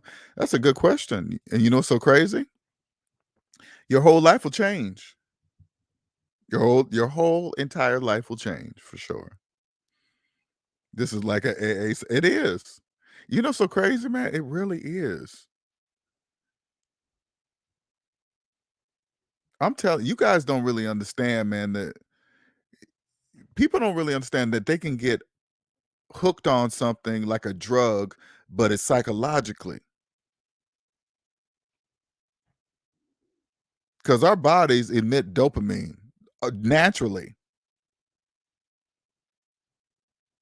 People don't, and it, I'm gonna be the first one. I'm telling you, the psychological part of that, I like my most recent experience, the psychological is powerful.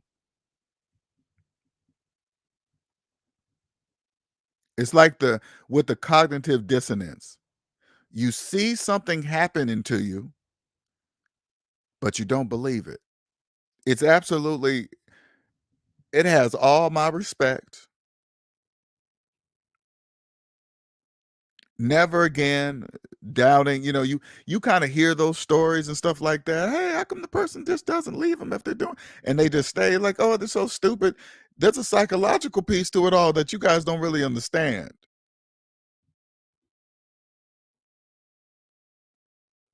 That's how it is with debt. When somebody comes to you like me and says, "Hey, man, credit don't mean anything. Credit score doesn't credit no credit no." Let me stop saying credit don't mean anything. Credit is a privately owned business that you don't have to purchase from. You don't have to participate in a privately owned business.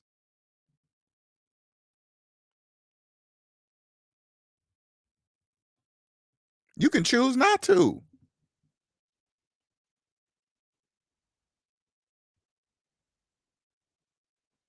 I'm making progress on becoming debt free, so I've been working on seeing myself there today. Yeah, like I said, when you can come up and talk about it. I won't get too deep in it just through text or whatever, right? But when you can become debt free, I'm gonna just go straight to the point. You will see the job as the tool that it is. You will not take your job so personally anymore. You will realize the majority of people that you work with are there because they have to be there. When you're debt free, you will realize that you don't have to be there. You're there by choice. Period. You're not there to make friends with other people that have to be there. All you gotta do is, like, if you're around a whole bunch of people that are begging for overtime, you don't want to be friends with those people. That they start crying over hours and this and that. They should have got them. Those, you don't want those to be your friends. You know, and then it's so crazy because people that work crazy amount of hours with the same people, of course, you guys are going to get close because you guys see each other more than you see your own families. And then they build a friendship based on having to be at work working crazy amount of hours. Now they don't really understand the reason why they're friends because they're both deep in debt and have to work 60, 70 hours a week because they have to because they're deep in debt. It really, listen, it really all ties together. Then affairs start happening at work, and then people start sharing personal information about the problems that they're having at home. Oh my God, it just on and on. But what you guys don't understand is this. Listen, that's a perspective that you guys do that. You guys don't really understand that there's people that live outside of that perspective, that they don't mess around, they don't cheat, they don't lie to the people you guys, that is hard to believe for people in a perspective that believe that stuff is normal, that you do that to people you love. You don't do that.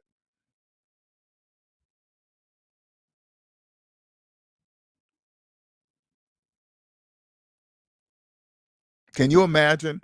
Can you imagine how you can go to many channels as you want and they speak as if cheating and stuff is normal, like, "Oh, it just happens."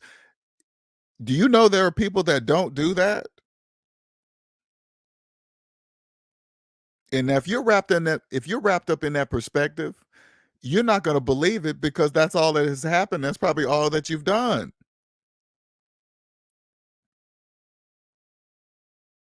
That's what happens when you come to the positive side of debt.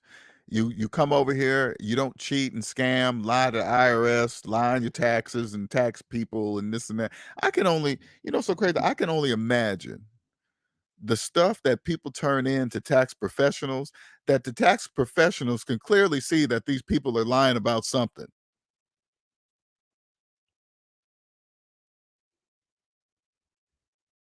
Let me tell you something, debt slaves. You guys have a pattern that you don't even know that you have. Your tax person, whoever prepares your taxes, and if they know what they're looking for, they can clearly see if you're lying or trying to hide money or something because the math won't make sense. But you guys don't know that.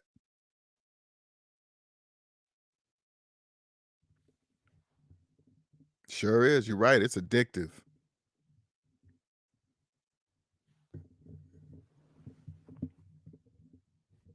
It's like when you think about it this way. When you think about it, when people take let's take people take drugs, okay? Take drugs, you see them on the streets, like you see them on the street just standing up, hanging down, but their top half is bent over, but they're still standing up. Those are drugs. So what that drug did was go somewhere into the brain and open it up. The stuff is the stuff is made to open up, and I'm not a doctor, I'm just assuming it's there, right? The brain this drug just opens up the process unnaturally. It doesn't, the drug doesn't create brain matter and say, I'm gonna build this part in the brain, take this drug, it's gonna create a brain matter in your brain and produce an effect. No, the drug opens up some part of your brain but it does it unnaturally.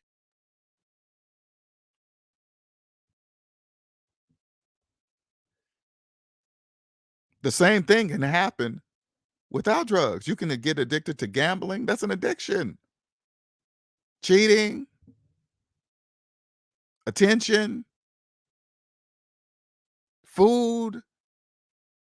Well, that's inputting something, but I'm talking psychological addictions.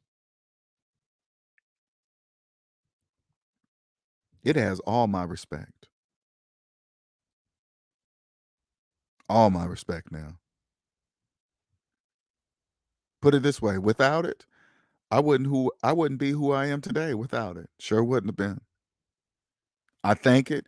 It was, listen, to get to this level of perspective, it takes pain.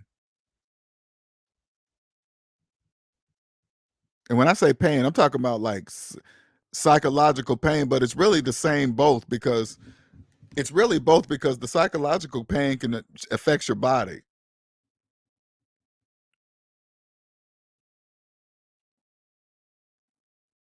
It affects your body. So to me, that's both psychological and physical, but you got to go through it.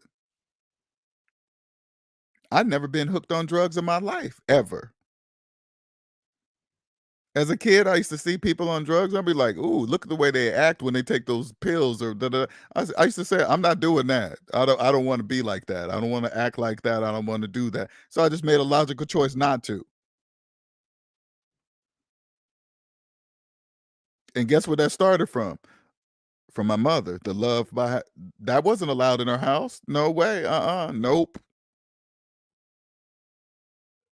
Started right there. Since I was a kid, didn't even think about it. Oh yeah, that's not an option.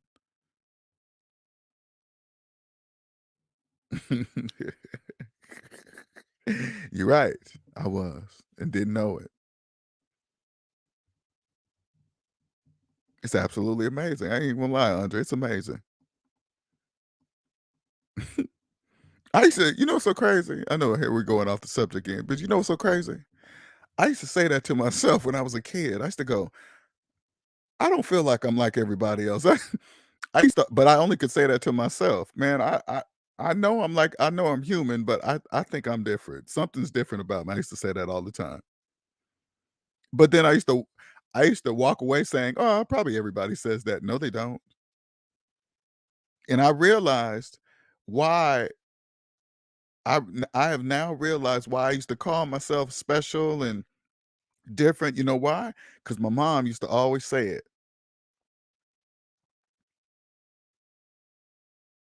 Here I'm thinking my whole time, I'm thinking that I'm the one actually thinking for some reason I'm special. I used to say that to myself all the time, not realizing my mom used to always say that to me. My mom said she used to say that when I was in her stomach, and she sure used to say it when I was out of her stomach, because I used to hear it from her all the time. I was like, but as a kid, I'm thinking, oh, moms always say that to everybody. No, that's not true. So here I am as a kid saying, "Oh, I think I'm special or I think I'm different," not realizing that idea came from my mother, not from me.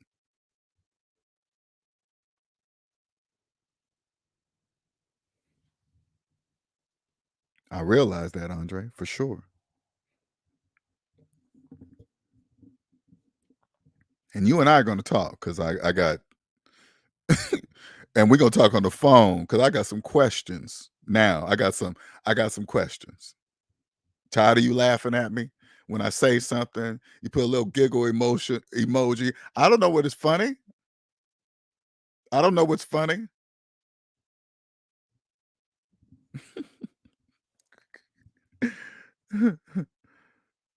That is, I know, right? That is the true gateway drug. Sure is. This is so true. People don't really even get it now, man. Let me tell you something. I'm gonna shoot you guys way ahead. This is for the people that have complete love and respect for their mother, okay? I'm not excluding fathers. I'm just starting with the mother, okay? This is for the people that have nothing but admiration, love, respect every time you mention your mother. All you got to do is when you go out on a date, all you got to do is say, ask them, hey, how's your relationship with your mother? See if they talk about their mother the same way you do. That's all you got to do. And if it wasn't there, then you move on to the father because the father is the next one. Oh, okay. If they say, oh man, my relationship with my mom is this and that and bad, okay, you're like, all right, cool, cool. What about your dad? If they go over to dad, oh yeah, my dad, I love my dad. Okay, they got half of it.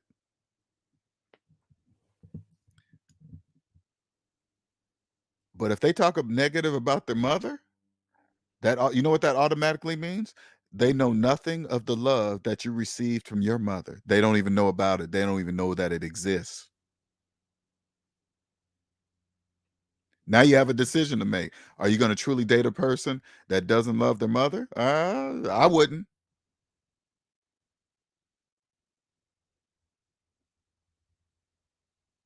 The love, the first love comes from parents.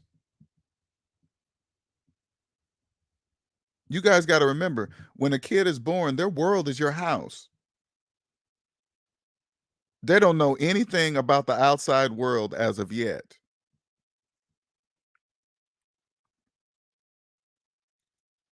They're just watching and listening. That's it. They're observers taking in, oh, this is the world, the fighting and cussing, and they're going to think it's normal. Oh, that's love. They still stay together after 15 years of fighting.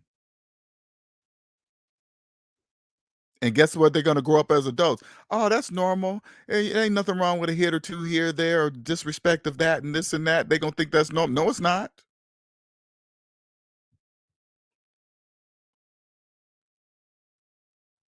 That's not normal. That's not normal to touch the people you love. No, it's not.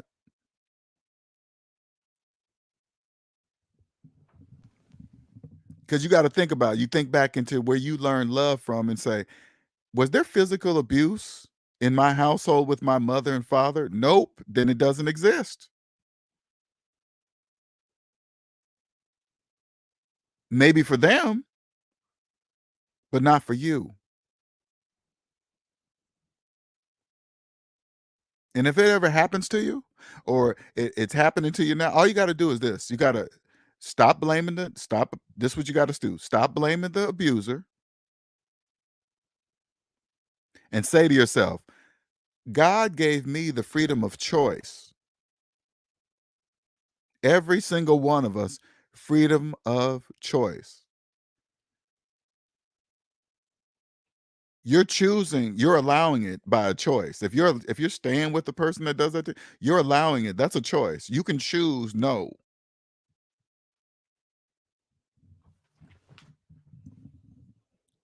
That's a choice. So you can stop blaming. Hey, it doesn't matter what they think or how they grew up or if they think it's right or what.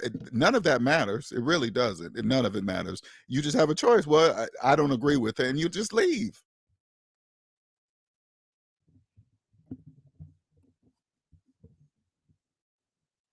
Exactly, Omanike. Now, I'm not saying that the abuser they have a choice too. They can choose not to abuse the people well, think about it this way, okay? If this, and this is how deep you got to go. If you know love with your mom or your father, mom or your dad, or just let's just stick with the mother for now, okay? I don't want you guys to change it into something, but let's stick with the mother. If you didn't receive love from your mother like the way you did, and they didn't, that means they don't know that your love exists. They don't know what you have to offer because they've never experienced it. So now, who you can't listen, you can't explain something to a person that they've never experienced in their life. Only God can do that.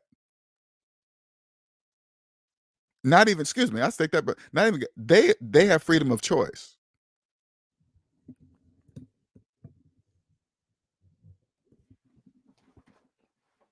They have freedom of choice. And you have freedom of choice too. LJ, did you ever get overcome workout burnout back in the working day? Yeah. Oh yeah, for sure. Oh, for sure. That's what started me on my journey, because I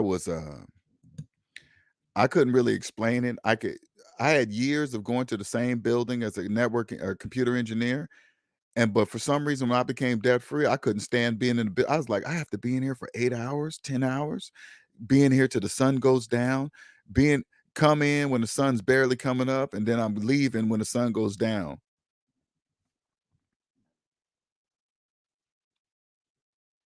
Yes, it does. Stress, trying to hide from problems. I have, again, Andre, I'm just saying, this experience has humbled me, um, awakened me. Uh, it's like this. And this is really for the SMD family, okay? The pain, and I believe they call this the dark night of the soul, okay? The pain is so unbearable. The withdrawals are so unbearable. You don't even wish this pain on the person that caused it. I'm going to say that one more time. They call this type of pain the dark night of the soul, from what I've read. I don't know. I'm just telling you. I'm trying to put it to words so you guys can have an idea of what I'm talking about. The pain is so unbearable. The withdrawals are so bad that you don't even wish it on the person that caused it. But you have to go through it. You have to do it. That's important. Now, not many people will do it. They're too scared to do it. They don't want to feel it, whatever, right? But there is no choice.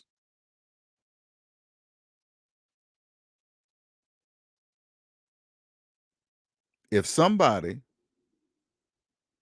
is abusing, is telling that they love, telling you that they love you, at the same time they're abusing you, that means there's something there that you can't see. That's not the type of love that you're looking for, because that's not the type of love that you learned from your mom.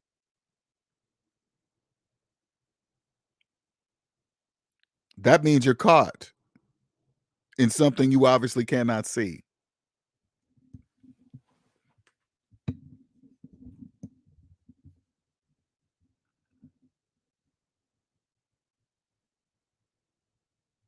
Once you go through that pain and you come out on the other side, you come out on the side and you're like, oh, you come into what is called positive. You understand that love is positive and negative. You come into what is called positive love.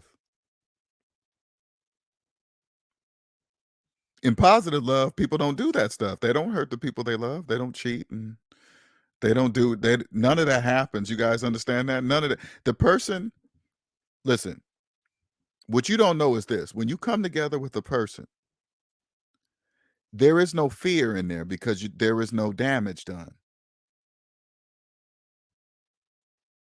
Once a person comes in and does, say for example, cheating, okay, they come in and they cheat, and then you forgive them. But what you don't realize now, there's a fear there now that they put in by doing it. They put that in a relationship. Now there's a fear there, a fear of them doing it again, doing something behind your back. Now you're checking stuff and doing, but they caused it. But when in actuality, if you bring it all the way back, so you don't think it's all their fault. Well, I mean, it is, but when they came to you and told you, or you found out, you had a choice. You had a choice to stay, or you had a choice to leave. I mean, to leave.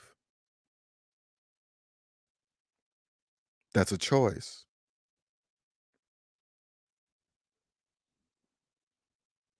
This is to help you heal faster. So stop blaming people. You got to say, hey, I allowed it. Just all you got to do is just say that to yourself. I allowed it. It's not really their fault. They was just being themselves, doing what they do, and I just happened to allow it. That's it. That's all. And then you just then you just got to get over it.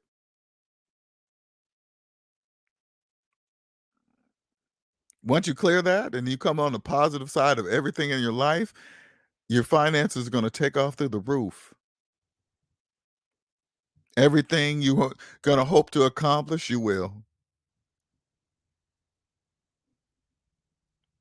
You learn something new, how to identify people that have not experienced love like hey, listen, there's no stopping me now. That's it. Blast off.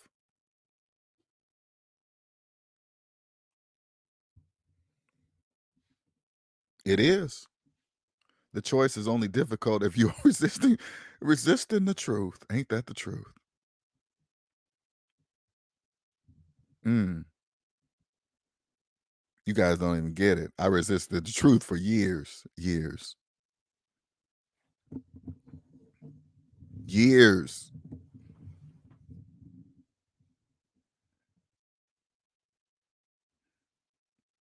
No, man, not the truth. Yeah, the truth. I'm here. Truth, it never goes away. The truth always comes back.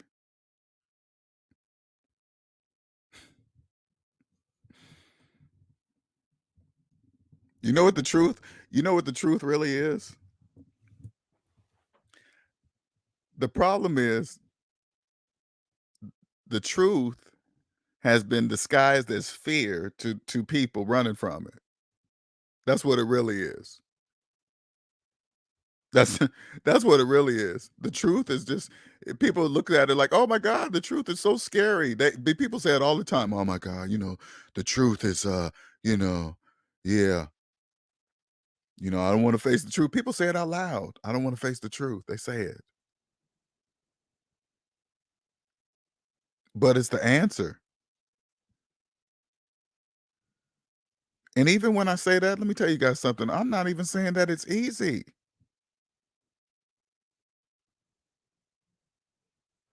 I was given this test and lesson because God knew I could handle it.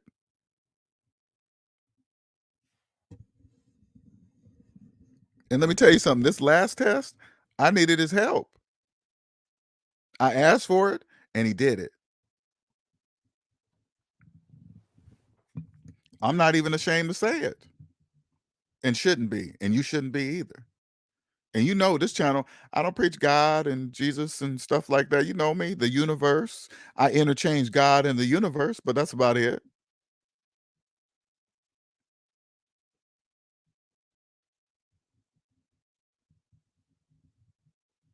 This is just the beginning. There is no other channel like this one on the internet. YouTube is lucky to have me today.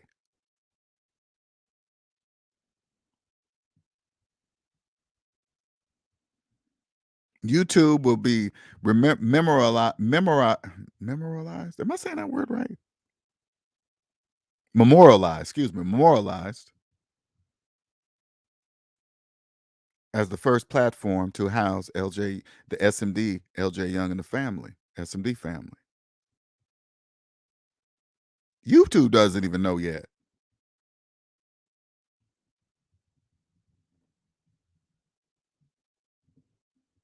I know. I already know. I've been saying that for years. You guys know the S&D family. I live by my word. I live by what I say.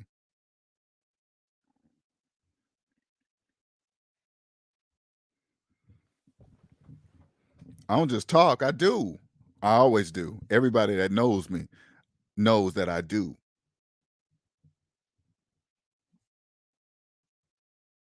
What you say, man? Wisdom comes when you accept that everyone is wrong, including including yourself. You and your used spaceship.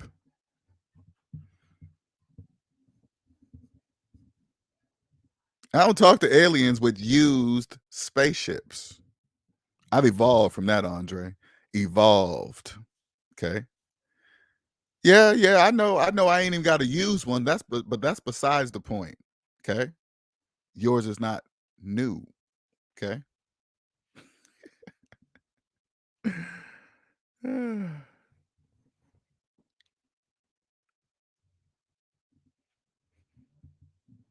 You probably need to wash it anyway. Probably needs vacuuming and cleaned out. You probably got Jack in a box, and you probably got your Crocs in there, throwing all over the place. Probably just totally disrespecting it. Totally. I'm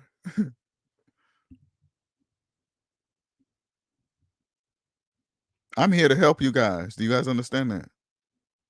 I'm here to share my journey. Everything just makes sense now. I don't know how to explain that part.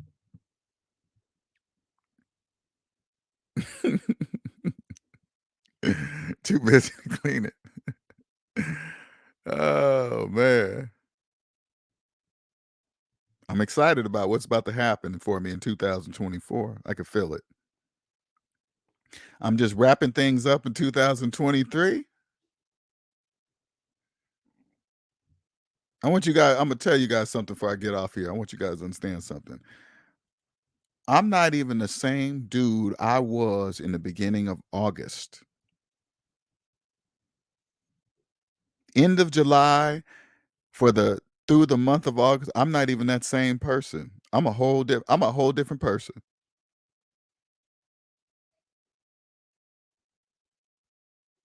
I'm not even I don't even think like him anymore. I don't. As far as my personal life goes.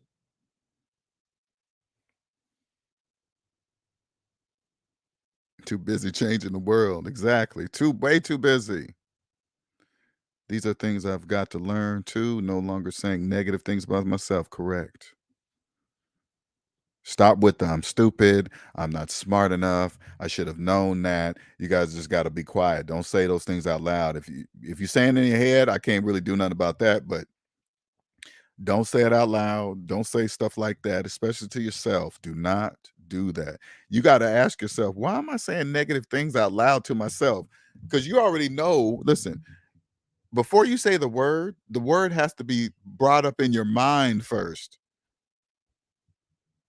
So for some reason, you got to say out loud what you already said in your mind. Why? There's no purpose of that.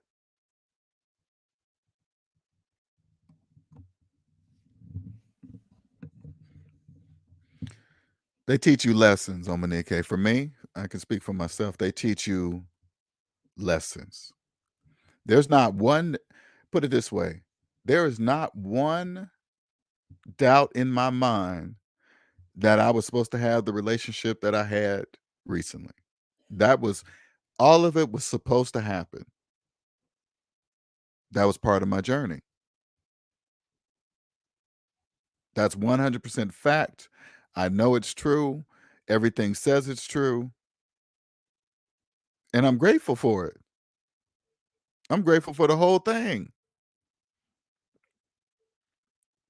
You probably think, well, why are you grateful for it, Linnell? Because it'll never happen again.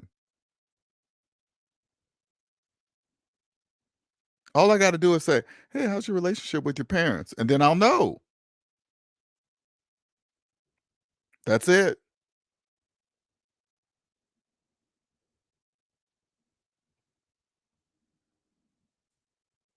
It's a hard, horrible lesson. And I'm saying for the people that are in it, that may be happening to, you have to make a choice. God gave us all a choice. You can say, nope, no more. That's it. That's enough.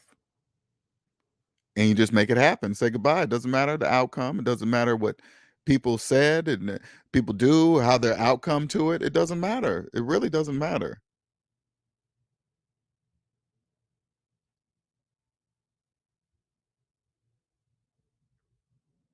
All you got to do is make a choice, and it's hard. And I'm going to tell you right now, I had to ask God to help me with the correct choice.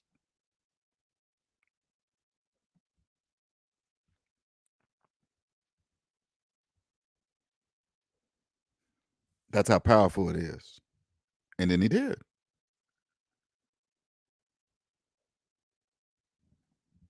Yes, yes, they are. That makes total sense. You're right. Fears are resisting the truth.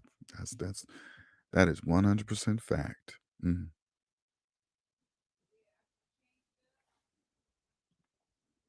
I needed this therapy today. Glad I faced my fear and finally called in. Thank you.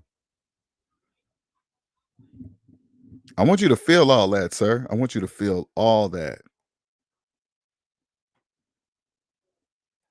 Those are things I want you to realize, those are things that people are too scared to do, to look in the mirror.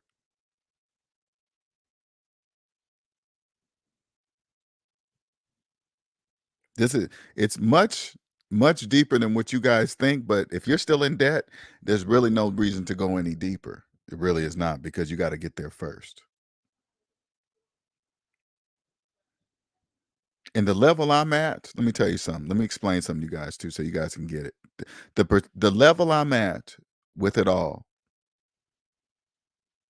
and I'm not even claiming to be a high level. I'm gonna just say the perspective. Let me put the perspective. And that sounds better to me, because I don't know. The perspective I'm at right now with everything, when I look at a person that purposely hurts a person they say they love, purposely, physically, mentally, words, whatever, right? It really doesn't matter. But if they purposely do it, that's nowhere near my thinking.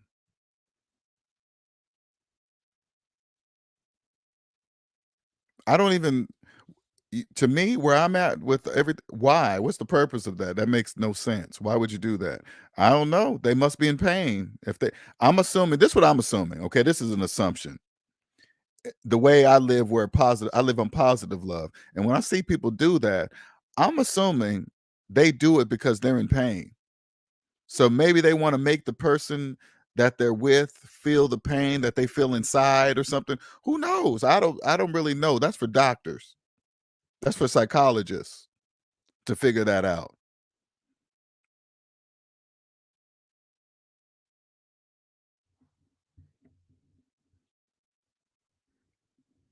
Yeah, we're going to be doing some talking, Andre.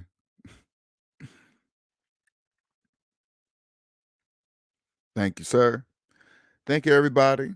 Appreciate everybody that participated today. Thank you. Thank you. Thank everybody for showing up, listening to the live today, even though it'll be way off the topic of the show and stuff like that. But, that's just the way I do it. I shoot it from the hip.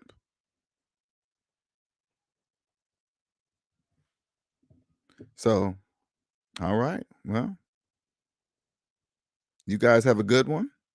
Until next time, thank you, Andre, as always. And until next time, see ya.